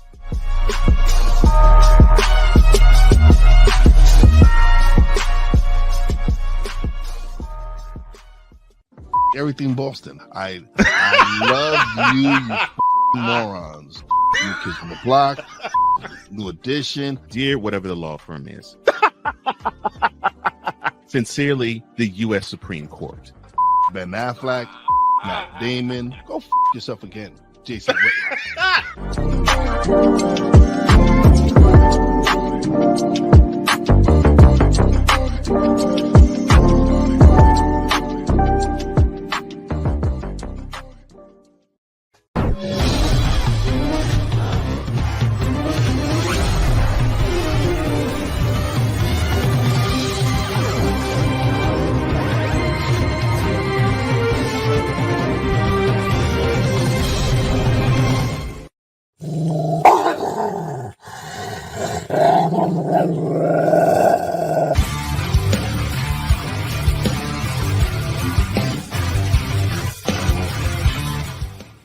Oh, yeah. Where my dogs at? Welcome back to Total Football Talk with Drew Willingham. I'm Cole Johnson. And now it's time to award that man or that player or that team that did the greatest in this past week. And for his grand champ, I kick it to Drew. Terrible barking on my day. But what I will say is I will make up with it with my pick right here. You got to go with, in my opinion, you got to go with Derrick Henry. Look what he did in this past week. This man has been lighting it up. I mean, you could go with Saquon Barkley, of course, because what he's done. But hey, look at Derrick Henry, man in his 30s now, 25 carries for 151 yards on the day with 2 touchdowns. And he also put up 23 yards in the air as well for nearly 200 yards combined in all-purpose yards. This man has made a huge impact on this Ravens team. Lamar Jackson's still running the ball a little bit too much, but not as much, and definitely not as many attempts as he once was, because you have somebody with an elite status as Derrick Henry. They just got to be careful with him, because 25 carries is still a lot for someone of his age. They got to ease up on him as the weather starts to cool down, because he is older, and you're not going to be able to rush with him 25 times in a game and get out unscathed 3 months from now when you're playing in 20, 30, 40-degree weather. So enjoy this now. I'm enjoying Derrick Henry being my dog of the week right now, but the Ravens have to do a better job at taking care of their old man right there at the running back position. But yes, that's who I'm going with this week for week 3. Wonderful choice and great advice too, because going forward, that's going to be beneficial for them to, I hate to say it, they had to put them on a carry count, but yeah, 25 carries is a lot, but heck, in yesterday's game, 150 yards on that 25 carries shows you that guy still has it and then some. Man, wonderful choice. I was going to go Saquon Barkley, but I won't. I was thinking about going Jonathan Grenard since he had 3 sacks, but I won't there either. Not because he had those 3 sacks against the Texans. My heart is just being warm for one Andy Dalton. Look, I did not see this performance coming. I didn't see it at all, but I mean, 26 to 37, 319 yards, 3 touchdowns. He took care of the ball very well. He got it to the playmakers that he needed to, both on the ground and in the air. And he gave a team that I think they haven't felt in the last couple of, maybe even 3 or 4 years, confidence. Because this is probably the best game they have played as a team, I would dare say, at least the last 3 years. I mean, they actually looked like an NFL squad. And we say that football's a team sport, and yes, it is. I mean, it takes 22 who start, but 53 as a whole to actually come up with the results that they do. But one man can sway the difference, and one man can make a team feel as though they could do anything, and one man can make a team feel as though they could do nothing. Unfortunately, Bryce Young makes the Panthers feel as though they could do nothing, and Andy Dalton makes them feel as though they can do anything. So shout out to you, Andy. It's good to see you back, Red Cannon. You are my grand champ. I love it. Yeah, and your pick for Henry is on chef's kiss. I agree. Hey, we don't know how much time Andy Dalton's going to be sticking around here at that spot, Yeah. so you might as well give it to him while you can. Exactly. I was about to say, it's probably one of the last times he might receive it, but he definitely deserves it, I think. Man. But beautiful performances, both for Derrick Henry and Andy Dalton. Turning back the clock. I love it.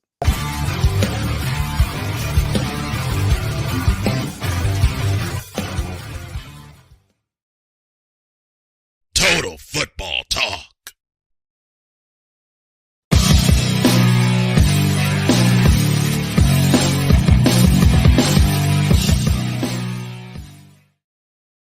Before we get to the featured attractions, Dante says, yeah, for him, it's Dallas Goedert, the tight end for the Eagles. He said the breakout game, and then Daniel Dubois is the real champ. Of course, he does not play football, but Dallas Goedert, he had a big-time game. I mean, 10 receptions, 170 yards. He had the big reception that put the Eagles within position for the game-winning score. So, yeah, can't fault you for that one, man. I mean, he came up huge. Now we are at the time of the program where we do featured attractions. Normally it's 3 games that we find that will be the most appealing for the upcoming week, but we're only going to do 2. And the first one will be Sunday afternoon, 1 p.m. kickoff. The 3-0 Minnesota Vikings, they travel to the not even close to frozen tundra of Lambeau Field to play against the Green Bay Packers, who are now 2-1. Kickoff is at 1 p.m. I'm sorry, all times are Eastern. Kickoff is at 1 p.m. Eastern. Of course, that'll be noon in Green Bay. televised on CBS. The question that I have for the Vikings, now they are 3-0. They beat down the beat by the Giants, I should say. They turned back the challenge of the 49ers, and they just simply overmanned and overran the Texans. How can the Vikings continue their impressive start? And I'll even throw the second part of this question. How can Sam Darnold also continue his impressive start? They're going to have to continue to lean on that defense. The defense has been huge because, and the reason why I say this for Sam Darnold is because the production out of the defense is going to set up the special teams to then receive the ball at a good spot to set up the offense in a good place to get their drive started. So that's what's going to have to happen, especially if he's only going to be putting up 181 yards passing in a game like he did in this past week. But he still did pretty good because they were set up well with what I was just previously talking about, to where they had the ball in good spots to where they are able to get 4 passing touchdowns out of Sam Darnold on just a lackluster 180 passing yards in a game. So because when you break that down, that's only 45 yards passing per quarter that Sam Darnold's having. So the only way that can happen, and the only type of production they can get out of their quarterback in that way, is if their defense is setting up the drives in a great way. So the only way that they'll be able to keep this impressive startup, in my opinion, is if they continue to have great production out of their defense. I 100% agree with you. And again, I mentioned one person I was considering to be a grand champ, John the Grenard, 3 sacks yesterday. And that isn't a misnomer. I mean, this team, all 3 games, the Giants, 49ers, and the Texans, they predicated themselves on making life miserable for the opposing quarterback in the pocket. So if they could continue that, I agree. I think the Vikings can continue that impressive start, because they're going to make offense coordinators and quarterbacks alike have nightmares thinking about facing them that Sunday. On the other side, we see the Packers. They suffered their loss with Jordan Love, and they've been somewhat limping around, because the talk was they had this wide receiving core that's young and is vibrant, and they're ready to roll. But obviously they haven't been able to be utilized because they have gone to a rushing attack with Malik Willis. However, they have 2 straight W's in his starts. Can the Packers sustain this turn back the clock running attack? Yes, they're going to have to if they want to continue to have this type of production out of this team. Just in what we just talked about with the defense of the Vikings keeping them alive, they're going to have to rely on that as well for the Packers.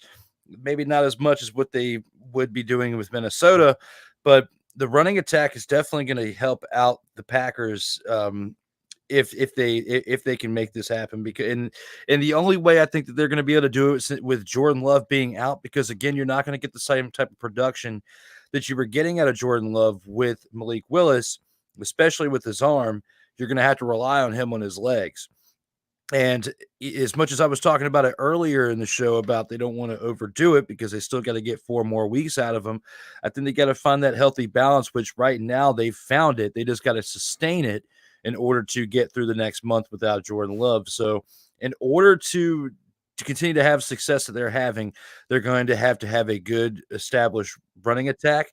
And as much as I don't want to talk about this with other teams, because this is not the way I usually view football to be, I think the Packers are going to have to lean a little bit more on Malik Willis's legs as a quarterback than what they normally would with Jordan Love.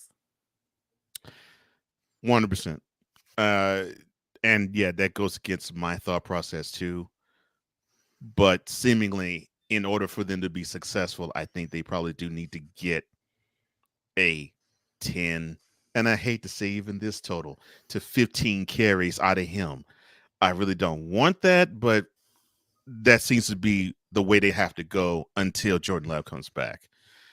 So in this NFC North matchup, whoever wins this obviously will be sharing first place with possibly the Lions if they were to win next Monday. Who do you have for this one? I don't think I can go against the Vikings right now. Like, I really can't, based on how they're playing, like, and mainly with their defense. And, as much as we've tried to not give Sam Darnold as much credit as, everybody else is, like, I feel like he kind of earns it at this point. 3 weeks in, they're 3-0.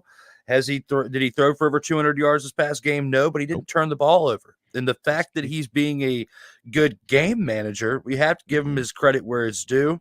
And until he proves otherwise, and it could be in his game, I just don't think so. I think the Vikings have a better defense than the Packers. I think the Vikings win this game. I think it's going to be pretty close. Could be within 7 points or less, but I think the Vikings win this game, and it's going to be on the shoulders of their defense as to why they do it. And the fact of Sam Darnold not turning the ball over is definitely going to help them out if he doesn't do that as well. I'm picking the Packers not because I disagree with you. In fact, all those points I 100% agree with. The Vikings do have a better defense than the Packers.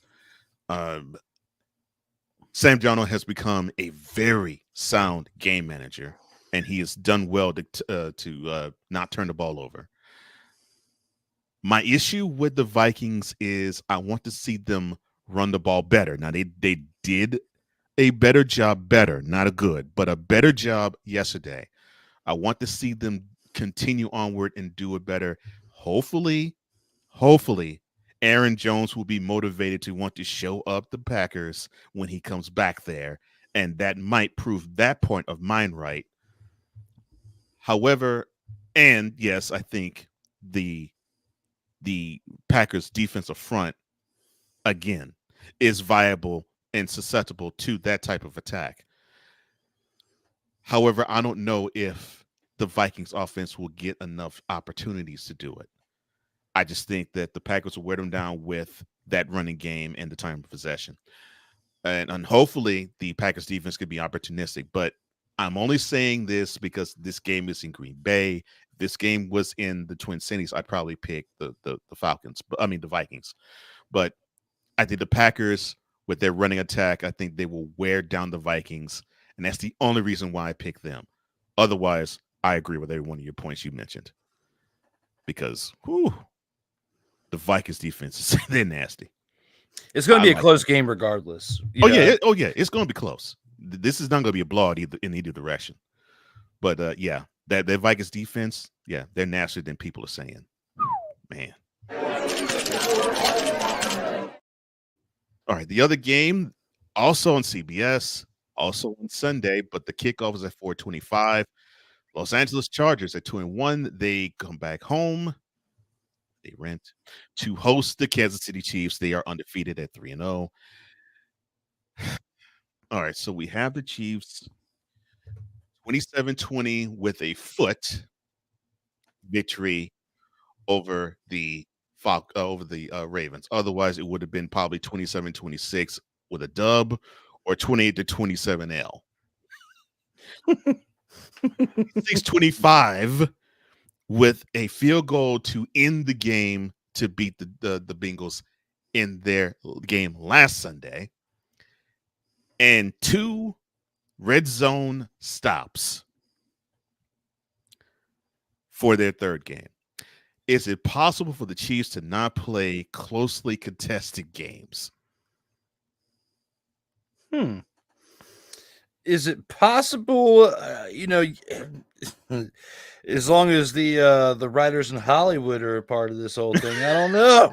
If you were to ask certain people around their conspiracy theories, now is that completely my thoughts on this matter? No, but I thought it was funny to throw it out there because, if you have the way that the Chiefs have been playing in certain aspects over the past 3 weeks, in the Chargers play in the way that they have with Justin Herbert, if Justin Herbert doesn't get hurt in this week 3 contest, I don't think the Chiefs would be able to play the way that they have been in the first 3 games against the Chargers, because they would be paying for it by the end when the clock strikes 0, when the Chargers give them their first loss of the year.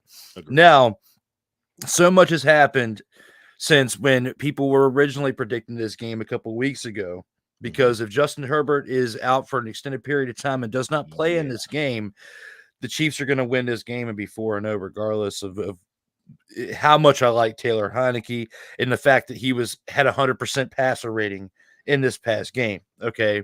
But he's not going to do that against the Chiefs as much as I would want him to, because in my closet in the other room, there's a Taylor Heineke shirt from when he was diving for the pylon against the Buccaneers in 2020, in that year that he was making that playoff run. Okay. But here and now, that's not going to happen against the Chiefs. But if you ask this question for the entirety of this season, is it possible for the Chiefs to not play closely contested games? We're going to see that come into fruition as the season unravels, but they're not going to be able to do this consistently and play in these type of games and expect to get wins. 100. But very, very great question to start this game out right here, because it's been on the minds of a lot of people for quite some time. Mm-hmm. And yeah, I'm with you. I don't think that this can sustain, because there's going to be a time where, the clock will strike midnight and a team that we did not expect to pull out a last second victory against the Chiefs will. And to your conspiracy theories about the Chiefs being in the rest pockets, I agree with this with Dante. He says, look, the Chiefs put themselves in last night's position due to penalties. I always shoot down that theory because he was throwing flags right and left against the Chiefs defense. So yes. I'm sorry. No, the refs are not in the Chiefs pockets. But yes, I don't know if they can sustain this, but so far they have. Now, for the Chargers. Now, I know that Justin Herbert more than likely, he's a question mark right now.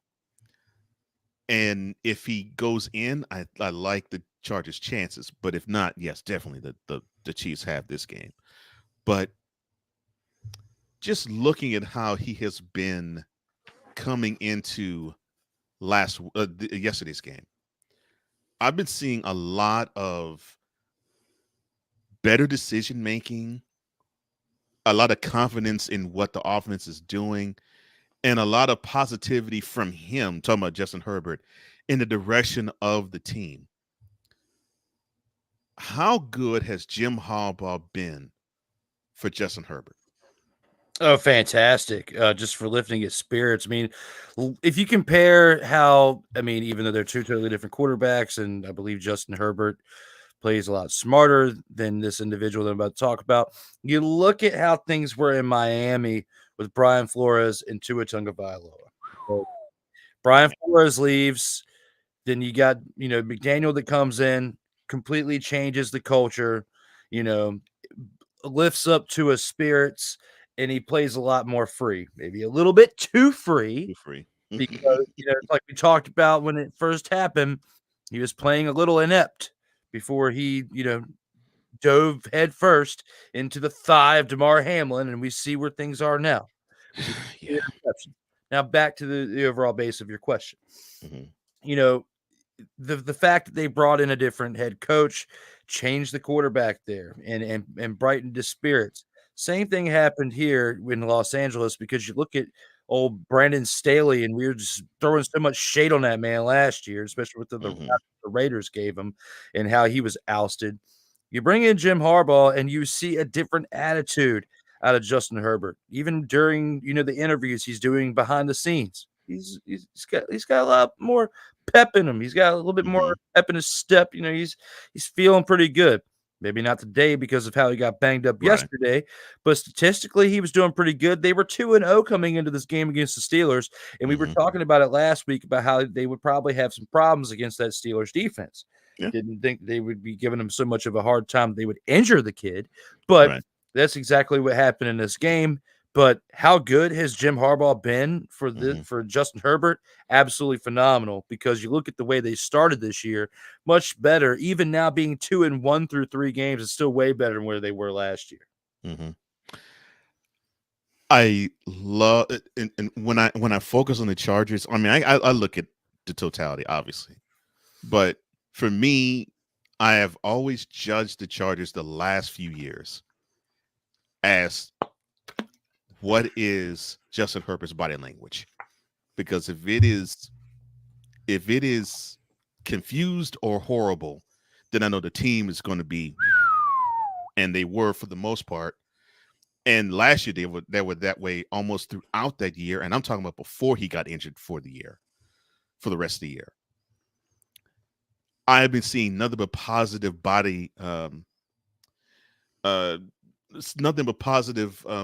reactions from Justin myself. So I was like, wow, I think he's gotten the finishing thoughts, the finishing lessons that I think a quarterback needs to have once he gets into the league. And it took this long amount of time for him to finally get those finishing school type lessons to be an NFL quarterback. And I think he needed to have a head coach where he knew, all right, this guy knows what he's talking about, and I can actually rely on him whenever I have a problem or I stumble on something, or I can say something to him and test out how well my knowledge is. And I know I'm going to get an answer, whether it is one that I like, one that he likes, or one that we both like. More than likely, it's going to be to the point where it's going to be an answer that they both like, because they're both going to think similarly. And I think that is what we're seeing. And I love it. I love it for him, and I love it for the team, because the Chargers are only going to be playing better because of that. All right, so let's imagine if Herbert actually starts Sunday. Who do you have in this game? I think I still have the Chiefs, regardless of who plays quarterback for the Chargers. And we have to look at how, we just talked about it earlier about how this Chiefs defense has carried them to their 3-0 start. Are they as an impactful of a defense and basically having something close to the body bag game we saw 40 years ago, like what we're getting out of the Steelers? No. But Chris Jones is the quarterback of that defense, and the other weapons that they have around them on their defensive side, you just can't go against them right now. I just can't. And especially if you have the backup quarterback in there, it's a wrap. Justin Herbert, I feel like it's similar to that, because even if he does play, he's going to be banged up and not at 100% anyway. And I just don't think it's a smart move to put him in there against this Chiefs defense if he's not 100% at this point in the year, because if you put him in there and he gets hurt even worse, or potentially season-ending injury, there goes your season. So right here and now, I think there's a really good chance Taylor Heinicke plays, regardless of if, Herbert gets approved to play or not. And if that's definitely the case, which there's a really good chance of that happening, I see the Chiefs really winning this game, and at least by double digits at minimum. The Chiefs would love to hear what you just said, simply because I think they need to have one of those double-digit victories. And double the fact this would be against a divisional rival. I think it probably would be better served for Herbert, I think, if Heinicke starts, just to give him a chance to heal. I mean, if this game was December or January, different story, but we're talking about a late September game. Yes, I know it's against the Chiefs, but I think he probably does need to sit out just to heal. And I also pick the Chiefs, no matter who's starting, Heinicke or Herbert. And it's not necessarily because I don't trust the Chargers. I think they're going to give the Chiefs a battle. I just don't believe that they are up to the level of competition and the level of competitors that the Chiefs are. And they live for these moments. And right now they are the measuring stick. I just don't see it. I just don't see it. So yeah, I agree with you. I think the Chiefs are going to take it. Well, who do you all believe is going to take these games between the Vikings and Packers and the Chiefs Chargers? Let us know. We would like to know what you think. But I think it's time for us to award something else. I can't put my finger on it.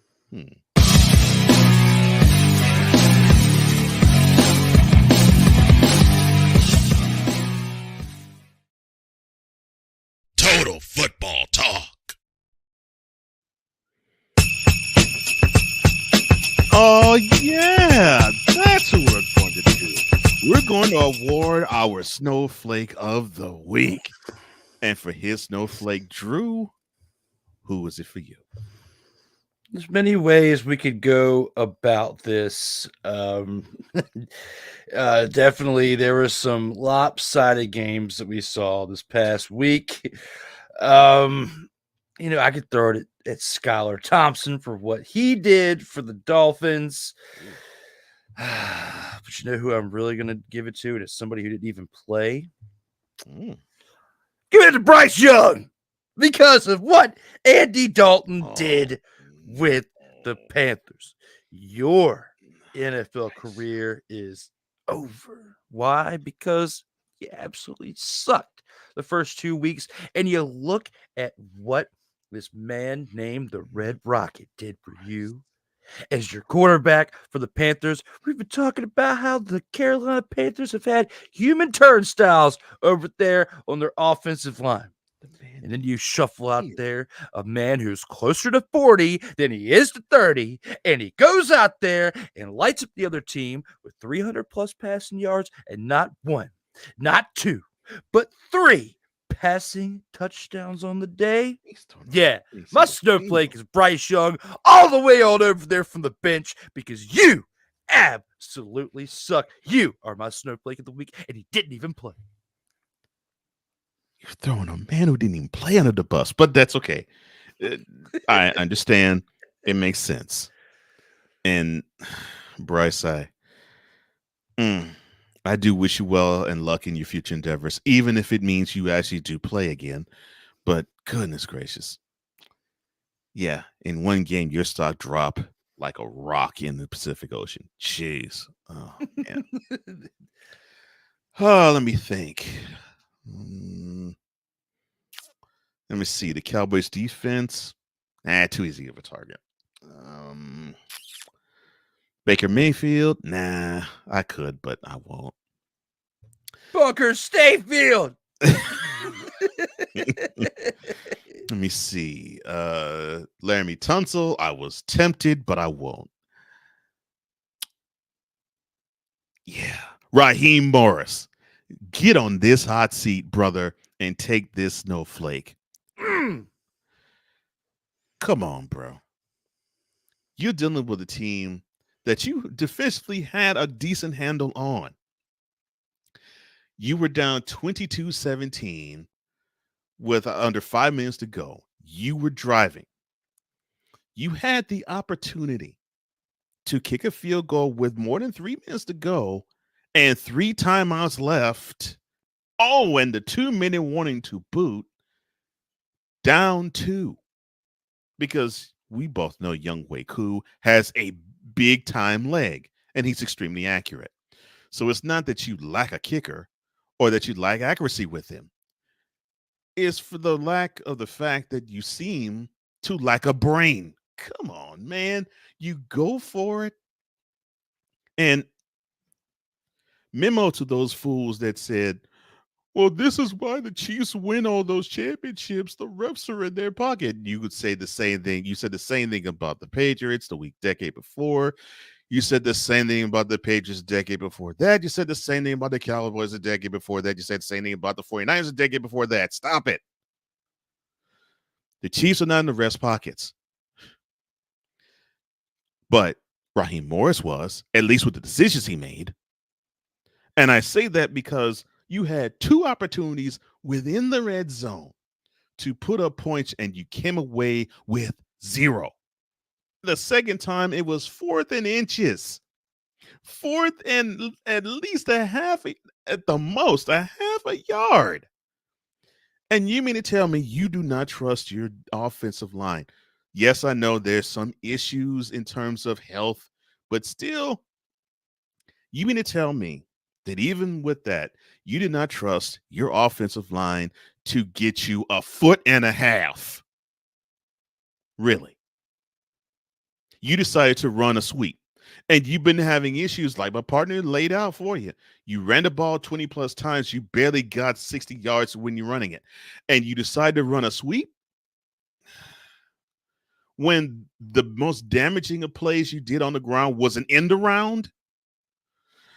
Come on, man. You have been in the league long enough, not as a head coach, but as a defensive coordinator. You know the deal. You know the deal. Your defense was playing well enough. Your offense should have at least garnered you 3 points on one possession and the opportunity to score a touchdown.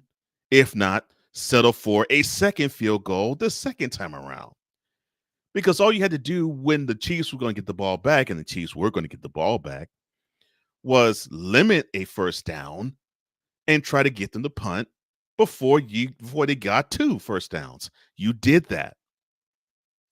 But you came away with 0 points. You should know better than this. As a defensive-minded head coach, points are at a premium, especially with a team with a defense like the Chiefs.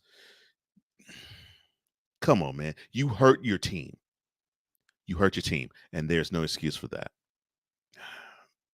I could go on the rest of the show because I was so frustrated and upset with your decision making, Raheem. Come on, man.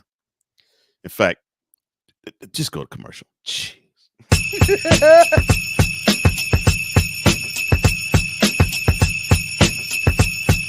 Later, the post game. But coming up next, the 2-minute drill. This is Total Football Talk. Comey Media Incorporated.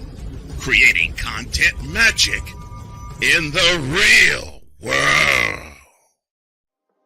In a world where chronicles of the past are brought to the streams, whether the content is relatable or completely beyond your realm of life, there is no shadow of a doubt that this show is absolutely full of shenanigans. Get ready for D. Willie in the evening.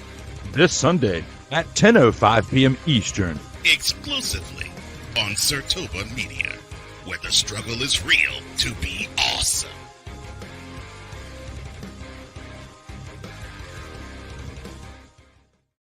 Hey, ladies and gentlemen. Hey, look. Hey, stop playing games. Y'all already know. Go ahead and toss him some Willie Bucks. Ain't nobody playing around. Hey, $sign D Willie 87. Go ahead and hit him up on the Cash App and go ahead and give him some Willie Bucks. Look at Drew looking stoic, ladies and gentlemen. Stoic on that $10 bill. So go ahead, slide my man over some Willie Bucks, and we good. That's all I'm saying. We good. How about some Willie Bucks? Sartoba Media, where the struggle is real to be awesome. Oh, yes. The tradition, the pageantry, the spectacle, the history, the slug. Wait. I gotta rep my brother's stuff right. All my DMV soldiers, stand up! And welcome to the Commander's Gridiron Report. If you want your commanders to be repped right, well, D. Willie is your man. Commander's Gridiron Report. Every Tuesday at 1:05 p.m. Eastern, 12:05 a.m. Central on the Sartoba Media YouTube channel. Music by J. Cool. Where my soldiers, right side, commanders. Where my soldiers, left side,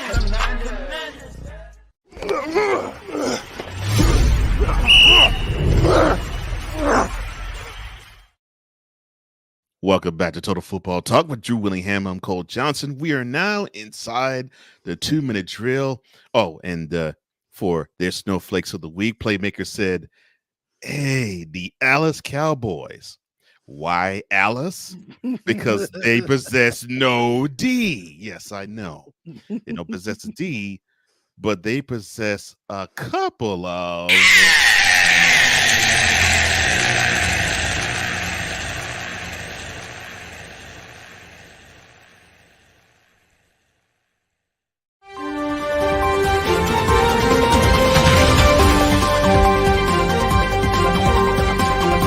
Oh, yeah.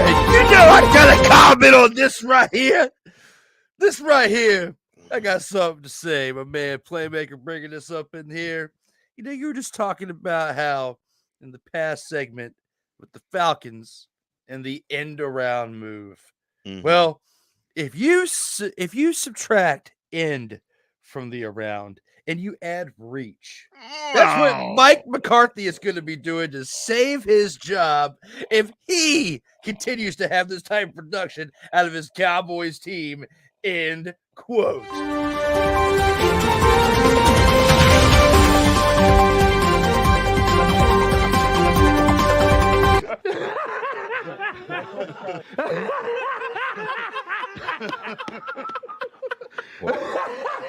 Delete! Delete! Delete! Delete! Delete! Delete! And now have a headache from laughing so hard. Yes! Oh my gosh. I did not think I was going to hear the reference reach around on this episode. But... and Playmaker agrees with you. Yes, Drew, yes, with 3 crying emojis. Oh, Lord. And Dante says, look, the snowball of the week, not snowflake, but snowball of the week is the Dallas defense. It started out as a snowflake. It might be a full avalanche next week. Well, actually, it might be a full avalanche Friday morning.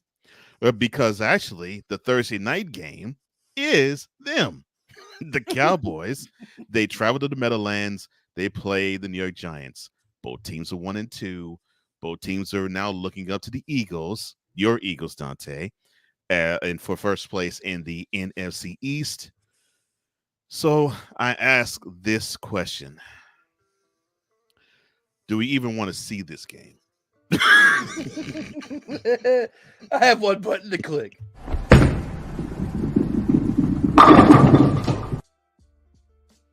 Because that's what it's going to be. Because the Eagles and the Cowboys and the Eagles and the Cowboys are the ones who are going to be the kryptonite for the Giants and serve them the big O.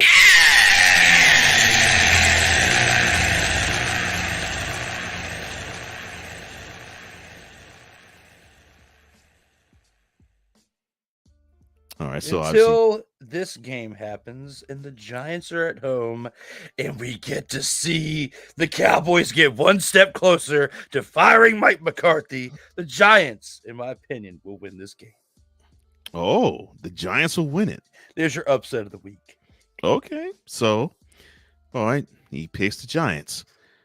I want to pick the Giants. I pick the Cowboys. I do not have the faith in the Giants to actually put together 2 good games in a week. But this does not stop anything if you say, oh, Cole is on the Cowboys bandwagon. This has been yet another Beating a Dead Horse presentation. See, I have to go with the Giants in this game because the Cowboys are a bigger.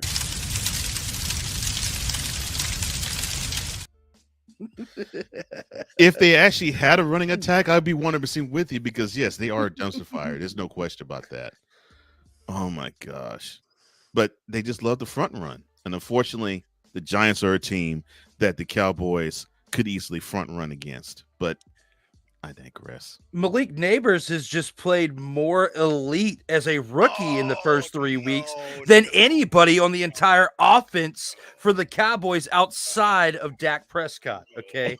When it comes to all of their receiving weapons, a rookie, Malik Neighbors, has outdone everyone for the Cowboys. I knew you was going to go there. I can't disagree with you. You facts. Funny as heck. Facts. Oh my gosh. Who's giving them the business? All right.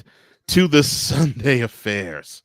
Oh my gosh. Okay, so we're going to begin with the Saints at 2-1. They go to their arch rival in the ATL. They face off against the Falcons at 1-2, and the brain dead Raheem. No, let me stop. Fox has that coverage. Kickoff is at 1 p.m.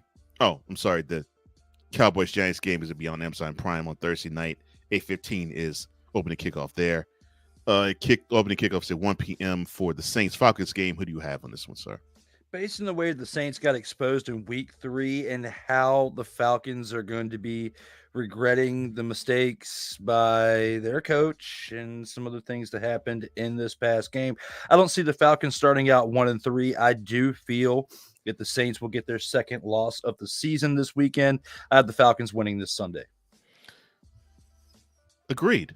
I think they'll bounce back. I think since Saquon Barkley had a field day against that front for the Saints, I believe Bijan Robinson will too. So yeah, I definitely have the Falcons. And look, on the other side, I think Matthew Judon, he will be a problem for Derek Carr. So yeah, I agree with you. But it's going to be a really good game though. But I have the Falcons taking it. The Bears at 1-2, they host the equally 1-2 Los Angeles Rams. Fox will have it. 1 p.m. is a kick there. Of course, it'll be noon in Chicago for the kick. Noon local time. Your thoughts on this game and who do you have? Based on the way the Rams got the win this past weekend, I feel like it's going to be a little spark to the next few weeks for them. The Bears have been struggling, with their defense a little bit, but also, getting the ball moving on offense a little bit, and especially with Caleb Williams' rookie mistakes, I don't see them overcoming this Rams team. I think Playmaker's going to enjoy back-to-back wins for his team, and this one being on the road for them, and the Bears losing at home at 1 o'clock this Sunday. Just promise me, Wunderkind, run the ball, please. Do something. Yes, you did a better job yesterday, but just run the ball. Just show that you actually have the ability to be diverse and that it's not one of those 1 every 4 games types of thing. They have what it takes to go into Chicago and beat them. I think they will too. I have the Rams as well. CBS will have this 1 p.m. kick. The Indianapolis Colts, they're 1-2. They host the undefeated Pittsburgh Steelers. Your thoughts on this game and who do you have winning it? Pittsburgh will still be undefeated after this game as Anthony Richardson continues to play like he has been. They will be on my dumpster Pelican list of the week if that continues to be for this upcoming week, because the Steelers' defense is absolutely solid to the T right now. I'm going with the Steelers being 4-0 after week 4. The Steelers, they're going to make the game the way I love it. Ugly. It's going to be low scoring. It's going to be 3 yards to the cloud of dust. And Anthony Richardson needs to rely on that deep arm to even have a chance. Oh, yeah, and Jonathan Taylor to do something on the ground. I don't see it. I see the Steelers improving to 4-0 in this one. I got the Steelers over the Colts, and no, this is not. I'm rooting for them because they're in the same division as the Texans. This is just straight analysts for me. I think the Steelers are better than the Colts. I think they'll take them and take them out. CBS also have this 1 p.m. kick. The Jets at 2-1. They host the Broncos at 1-2. It looks like the Jets get a chance. Well, Aaron Rodgers and Nathaniel Hackett get a chance to suck it once again to Sean Payton. Your thoughts on this game and who wins? Captain H takes over the game again, and they will definitely win this because Captain Ayahuasca will be on the money here at home. Denver, enjoy your win that you got this past weekend. You will get many more in the future, maybe not this year, but in the future of Bo Nix as your quarterback for years to come. But Captain Ayahuasca is on top right now for New York and will be on top in this home game for them as the Jets will improve to 3-1. The Broncos will fall to 1-3, in my opinion. Yeah. Captain Ayahuasca is going to, I think, have a field day with the Broncos. I think he's going to systematically pick them apart. I want the Broncos to win this game sorely, but it's not happening. All right. Fox has this 1 p.m. kick. The Tampa Bay Buccaneers, who are 2-1, they host the Eagles at 2-1. Of course, the last time they faced off, the Buccaneers eliminated the Eagles from the playoffs 32-9. Your thoughts on this game and who's going to win it? My man Dante is going to be enjoying a victory for the Eagles this weekend as Bunker Stayfield will revert back to Bunker Stayfield once again for the second consecutive week. The Buccaneers will fall to 2-2. The Eagles will improve to 3-1. We will be one step closer to laughing at the Cowboys even more when this happens. I agree, and I think they have the key ingredient. When I think long and hard about the running attack for the Bucs, It comes and goes, more than goes than comes. And you have the Eagles that rely on Saquon Barkley. And to me, there's your difference. I think the Eagles will topple the Buccaneers in Tampa on the strength of Saquon Barkley's legs. And hopefully for you, Dante, the catching abilities of one Dallas Goedert, should A.J. Brown miss another game. CBS will have this 1 p.m. kick between the Texans hosting the Jaguars. The Texans come into the game at 2-1. The Jaguars are currently 0-2 because they haven't played their Monday night game against the Bills yet. Your thoughts on this game and who's going to win it? I think that the Texans are going to bounce back because of the tough game they had played in week 3 and serve the Jaguars that big fat.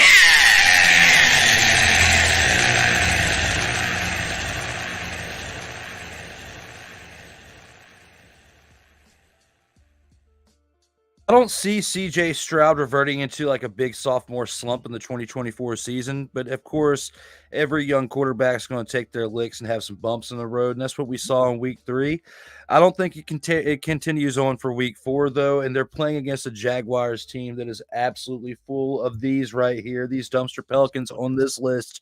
So looking at this right here for what it is, I think the Texans bounce back, get their victory in this game, and improve to 3-1 as the Jaguars will fall to defeatedness. I agree with you.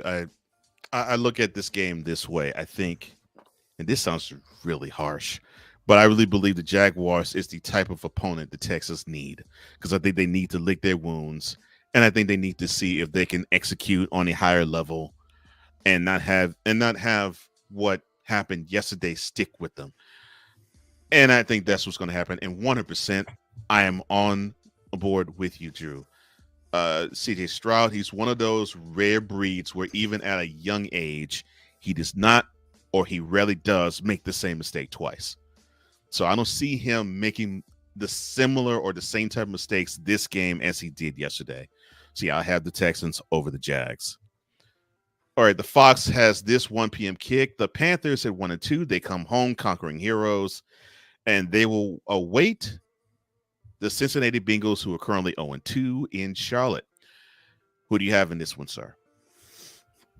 This one is a little bit tougher for me to call than the past game because, again, we look at how things were, and the Bengals and the Panthers are two teams that have been playing very, very lacklusterish this season, especially the Panthers until they made the move with the Red Rocket.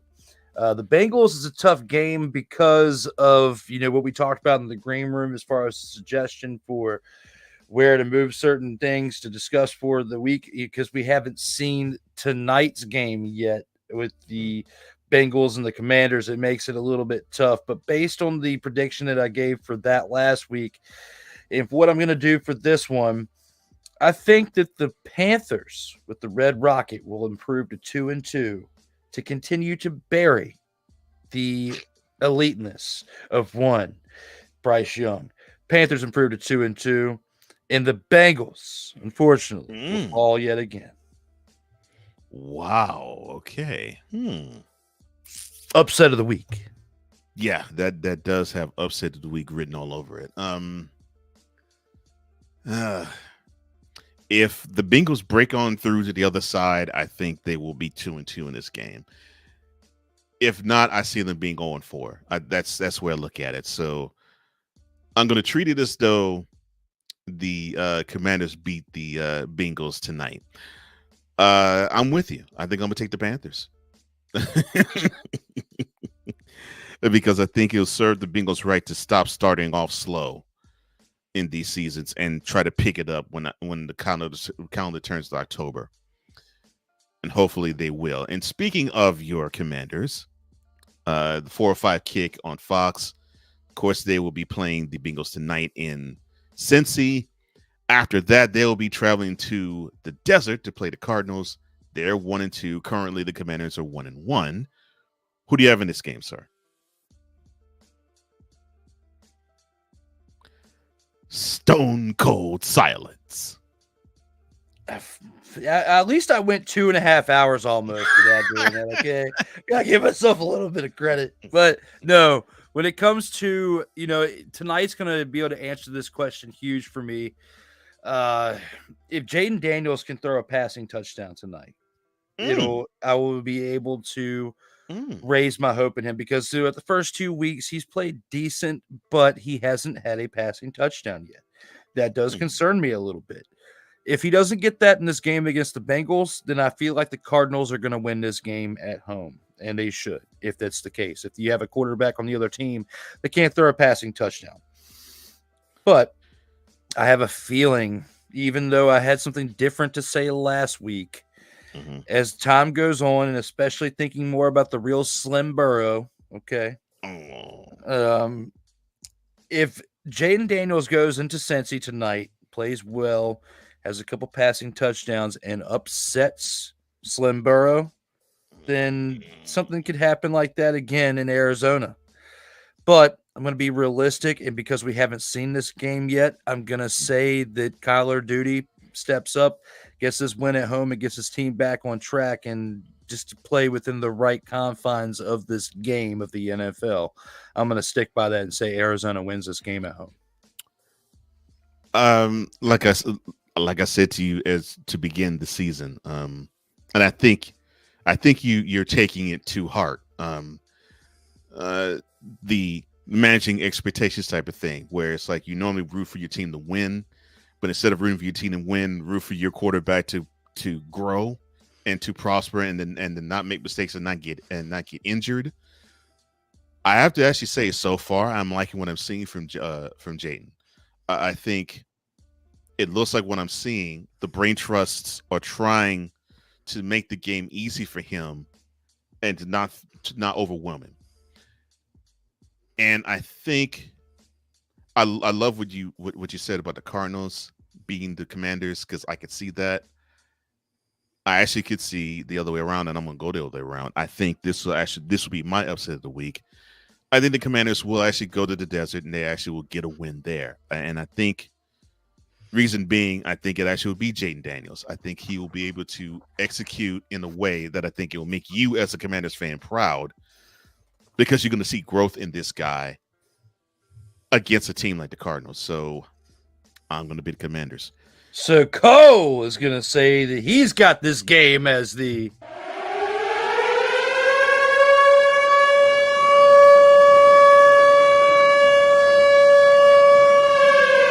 and when that happens, I will do this for him. Acknowledge me. As he would deserve it in that moment. Thank you, sir. Thank you, sir. Oh, Dante says, look, I have a question. If things don't change, does Terry McLaurin stay with the Commanders? It's a really good question. I can tell you that I would never, ever see him go here.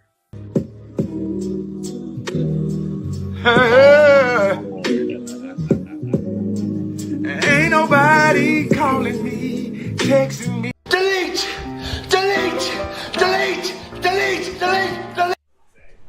You guys want to hear a fucking story? The story is this: he will never go to Dallas, even if he leaves. So you can cross that off of the other 31 teams available. But the other 30 teams, it's a good question, Dante. But I think that the fact that they've got a new young quarterback in Jaden Daniels and a new coaching staff seems to be working a lot better with the team in the previous regime.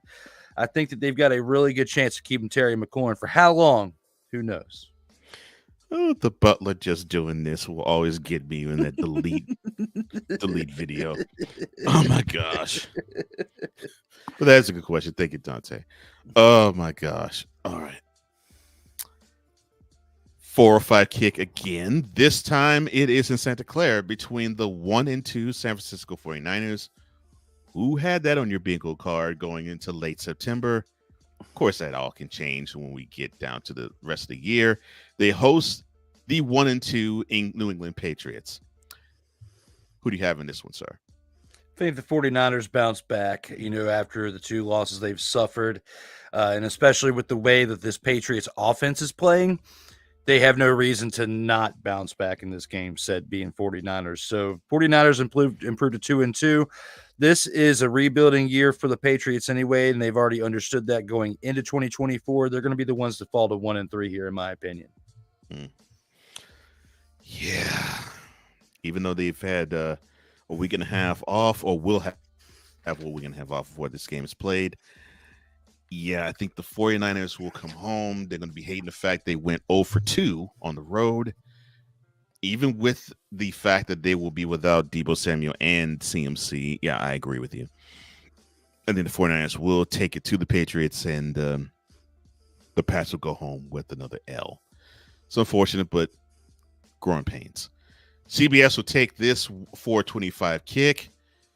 It'll be between the Las Vegas Raiders, who are 1-2, and the visiting massage parlors just to see him masturbate. I'm sorry, my bad. 1-2 Cleveland Browns. Who do you have in this game, sir? You know, I want to give a little bit more faith into Uncle Rico because I wanted to go off on him severely bad today. But because of the misogynistic parlors of the Browns, I'm going to have to go with the Raiders improving to 2-2, the Browns falling to 1-3, and the question marks continue to arise over there in Cleveland. I already believe that the Browns offensive line has checked out on him. And you played this game. I have too. When the offensive line checks out on a QB, that's a horrible sign for the rest of the team because it's a reflection of what the rest of the team thinks of the quarterback. And because I believe that is what's happened, I think the Raiders will improve to 2-2 as well. And then we have the Sunday night game. It will be between the Ravens, who will be at 1-2, hosting the currently 2-0, but more likely to be 3-0, Buffalo Bills. The kickoff is at 8:20. Again, NBC will be carrying it. Who do you have in this game? This right here, based on the Ravens, even though they are at 1-2, their record is better than 1-2. I mean, they are playing better than 1-2. And the Bills, though, I mean, we're going to see them tonight. We're going to see them demolish the Jaguars. They're going to be 3-0 at this point, in my opinion. I agree. But they're going to have to lose at some point, and I feel like they're going to lose against the Ravens. And because it's time for them to finally step it up into this atmosphere into getting another win. They're going to improve to 2-2.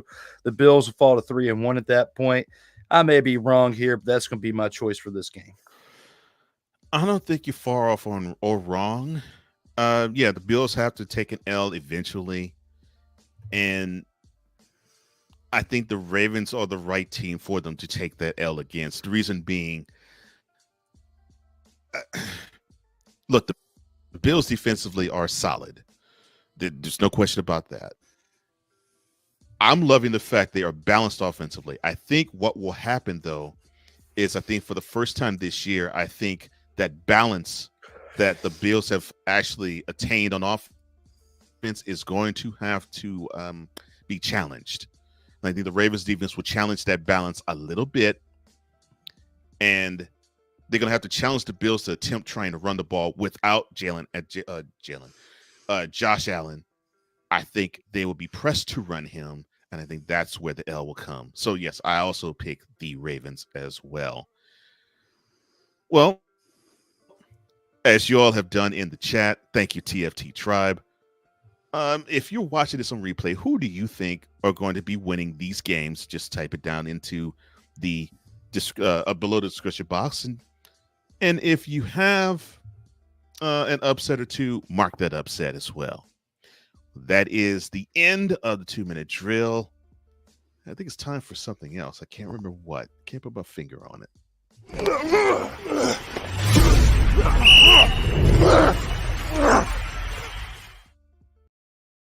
Total football talk. As long as it's one. Yeah, it's the post game. Well, unfortunately, we have come to the end of the program, but before we do go, to put a bow on what has transpired in week 3 of the NFL, Drew, please do the honors. We've seen a pretty interesting week 3. Weeks 1 and 2, we had a little bit more action in certain aspects. We got 2 games of Monday Night Football that we have to look forward to that we don't always get that treat. The first game is going to be an absolute dumpster Pelican-worthy matchup. But and it's basically just going to be because of the fact that the Jaguars are going to show up and get absolutely destroyed by the Bills. But Agreed. the second game, I think we're going to have a little bit more of a closer contest. It's going to be pretty interesting to watch for myself. And the fact that I have a Monday night off from my job that I normally would be at work to watch the game, I'm very, very, very pleased to say that. So, you put a lot into something and you get rewarded at certain points. And that is how I feel on this Monday, not with the football, but with the personal. Now, back to football. When it comes to football, the Commanders, I'm looking forward to seeing what they can do tonight on the road against the Bengals. When it comes to everything else that happened in week 3, Cole and I walked, a really good path of how we saw each and every game this week. The Steelers continue to prove their dominance on defense. Aaron Rodgers shows that that Achilles is definitely healed up well, and Captain Ayahuasca did enough during this offseason of tripping out to get back ready for this season. Because look at him, 2-1. He did his job. He's doing okay right now through the first 3 weeks. So there's a lot more football we have to uncover, and we have a lot more football to discuss this week. As again, on Fridays, you can check out Total Football Talk Extra, as we have that between Comey Media and Sertoba Media. Should be back to its normal 5 p.m. time this week. On Friday, we should have Ryan McCarthy as well. I hope so, because last week I did it, okay? I did it by myself. But if you go back and watch it, you may feel the same way that I do, that episode absolutely sucked, okay? Wow. Just because it was me by myself. I'm my worst critic, okay? So I'm going to sit here and probably say it was absolutely terrible. You might watch it and say you did okay doing it by yourself, but I can only make that thing last for 45 minutes, okay? It's tough to do it by yourself. When you have great people by your side, whether it's Cole or if you have Ryan McCarthy with me helping me out with Total Football Talk, makes it to where things flow a little bit easier. So I'm looking forward to having Ryan back on Friday, 5 o'clock p.m. Eastern time. Tomorrow, considering the fact that I do not have to go to work tonight, that I am taking a PTO day, we should have Commander's Gridiron Report back finally on Tuesday, which will hopefully get me on the right track to continue to bring it back on Tuesdays going forward. So that is the plan. But for us to have episode 56 of Total Football Talk, the Father Show, today on Monday, it gets the week started just right. And the fact that I got to zoom in this camera couple times and now one more just to do it because it is a fun time. And there are some hairs on the side of my face. You can see it as I zoom in and zoom out. That is my final take here for the post game. Why are you like this? Oh my gosh. Oh, Lord, you are too much. Don't change, but you're still too much. Oh, Lord, I knew that zooming in and zooming out was going to be something. I just knew it. I'm like, oh, Lord, he gets to zoom in, he can zoom back out. Oh, yeah, he's gonna have a field day with that. Don't give me privileges.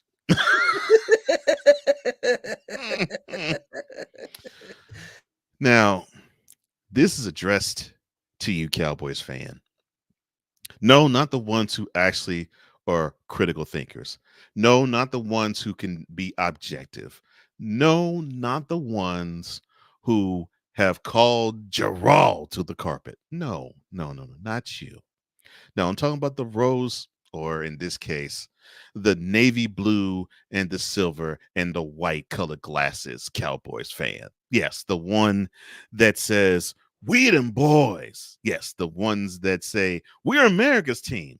The ones that will say to you only 10 seconds after their team gets eliminated from the last game of their season, whether it is week 18 in the regular season or the wild card round or the divisional round, quote, you know we're going to Super Bowl, right? You know we're going to Super Bowl, right?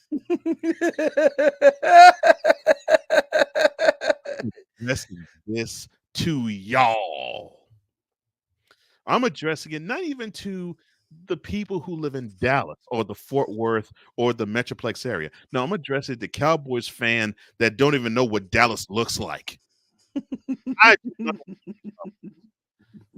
No, I'm rooting for you when you live in DC or New York or Philly, but you're like, Dallas is my team. Yay! Yes, I'm talking to you guys.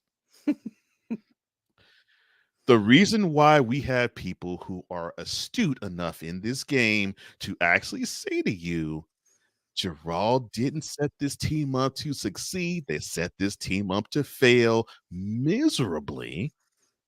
Is because of the product you're seeing on the field now. We haven't even gotten 1 month in the season. And I'm seeing long faces in AT&T Stadium. I mean, I saw for this first 6 of the 8 quarters of regular season action in AT&T Stadium. I think I have never seen Cowboys fans so dejected and depressed and despondent.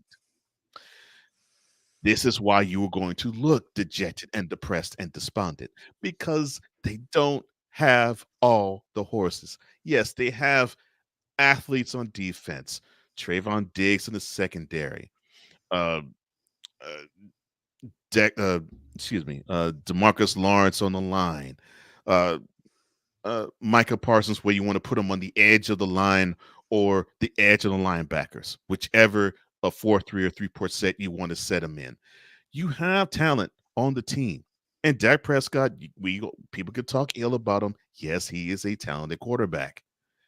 However, along with CeeDee Lamb, talented receiver.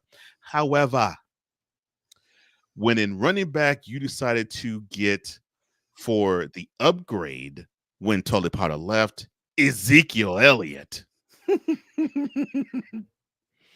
When you decide to say, oh, we're good on the offensive line, and they've been dropping like flies the last couple of years, and when you got a chance to witness firsthand, like we did in January, that the defense, although they're talented, they're front runners, because if a team jumps on them early, you can basically bully them completely out of the stadium.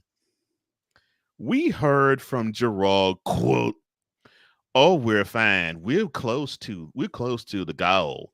In fact, I don't have very little time left, and I think we're very close to get to the Super Bowl." Close quote. I really wish I had a stop lying element right now, because that's what you're trying to sell.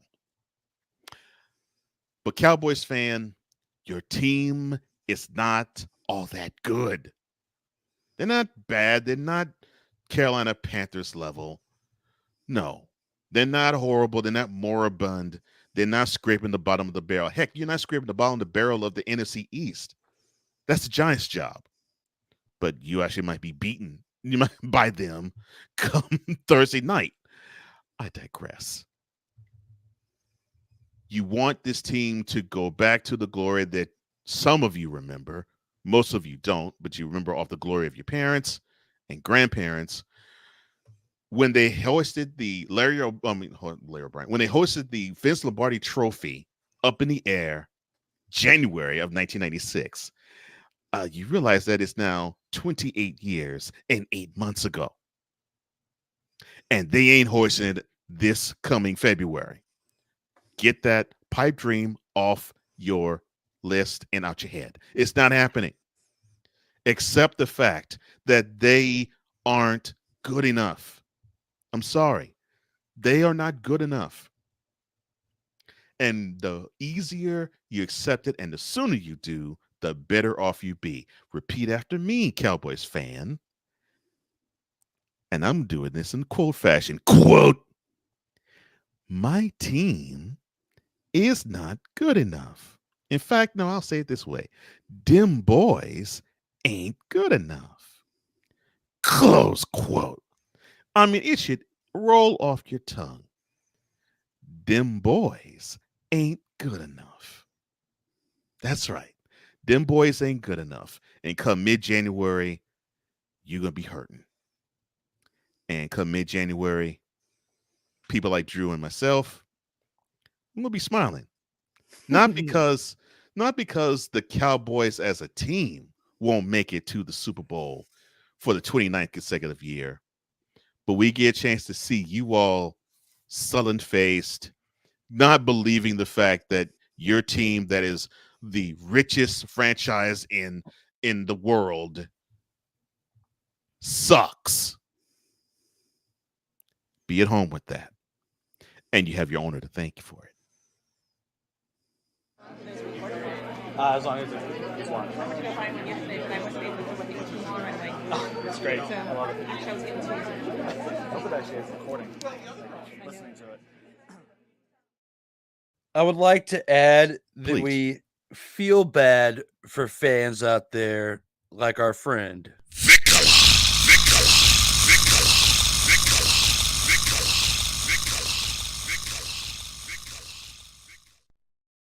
Because he is an innocent bystander in all of this. Okay? When you are a fan of a team that has an owner like Jerome, everybody is going to laugh at you to the point to where you got to say, We gotta pause that. What? I mean, am I wrong or am I right? You tell me in the comments. Oh, gosh. Yes, that's why I had to address it early. No, I'm not. This is not addressed to Ben Souther III, who is a huge Cowboys fan. It's not addressed to Ivan Dawkins, another huge Cowboys fan. It's not addressed to Ivan. It's not addressed to Victor either, because they actually have the ability to objectively talk about their team. No, it is to those who, after the Browns game, actually said to me, quote, "Oh yeah, we gonna go all the way. We gonna go to the Super Bowl and we gonna win it." Close quote. Yes. I mean, right after that game was over, that's what was said to me. I'm like, oh Lord. So of course, last week I fired back. I was like, this team, the one that just got spanked 44-19. This team is the Super Bowl bound squad you're talking about? I'm like, Lord. You like that? You like that? Yeah, you like getting smacked around like that to the point to where you tried to say nonsense to us to make us believe otherwise. Oh my gosh. So, and you know why they tell us that nonsense? You can't handle the truth. Because you can't. They most certainly can. But yes, I just felt within my spirit, in my heart, I had to get that out of me. All right. So do you have anything else for the TFT tribe or for any in the Total Football Talk audience? Hey, thank you guys for tuning in. As always, look forward to getting up with you again later this week. But most importantly, next Monday with my man Kyle Johns. Had to do it once. Thank you. I appreciate that. I do. Now, if you want to reach my brother Drew, all you have to do is go onto the following social media handles. And go to at Sotoba_media on Instagram, Sotoba_media on X, these underscores Sotoba on TikTok, and of course, Sotoba Media on YouTube. Where the struggle is real to be awesome, and so is that network. Now, if you want to reach yours truly, you can just go to flowcode.com/page/host Cole Johnson. That's flowcode.com/page/host Cole Johnson. Do less work. Well, I gotta get on that. I swear. I've been talking about this for over a year, Cole. What is happening? Oh my gosh, you are incorrigible but hilarious. That is all the time we have. Thank you for liking. Thank you for sharing. Thank you for subscribing. And the comments, thank you guys. We totally appreciate you, TFT Tribe. Thank you for all the comments. And yes, we see you, Ike. We love you, brother. And you saying take Drew's privileges away, hilarious. And thank you for hitting the notification bell so you can catch all content that emanates from the Sotoba Media YouTube channel Thanks, Mike. and, You expletive. and the Coming Media YouTube You channel. spelled privileges wrong. Oh my gosh. For True Willingham, I'm Cole Johnson, here to say imparting, as we always do. In life, just like a tackle, keep your head up. And always remember, you got to play until the whistle blows. And as always, stay safe out here in these streets. Yes, sir.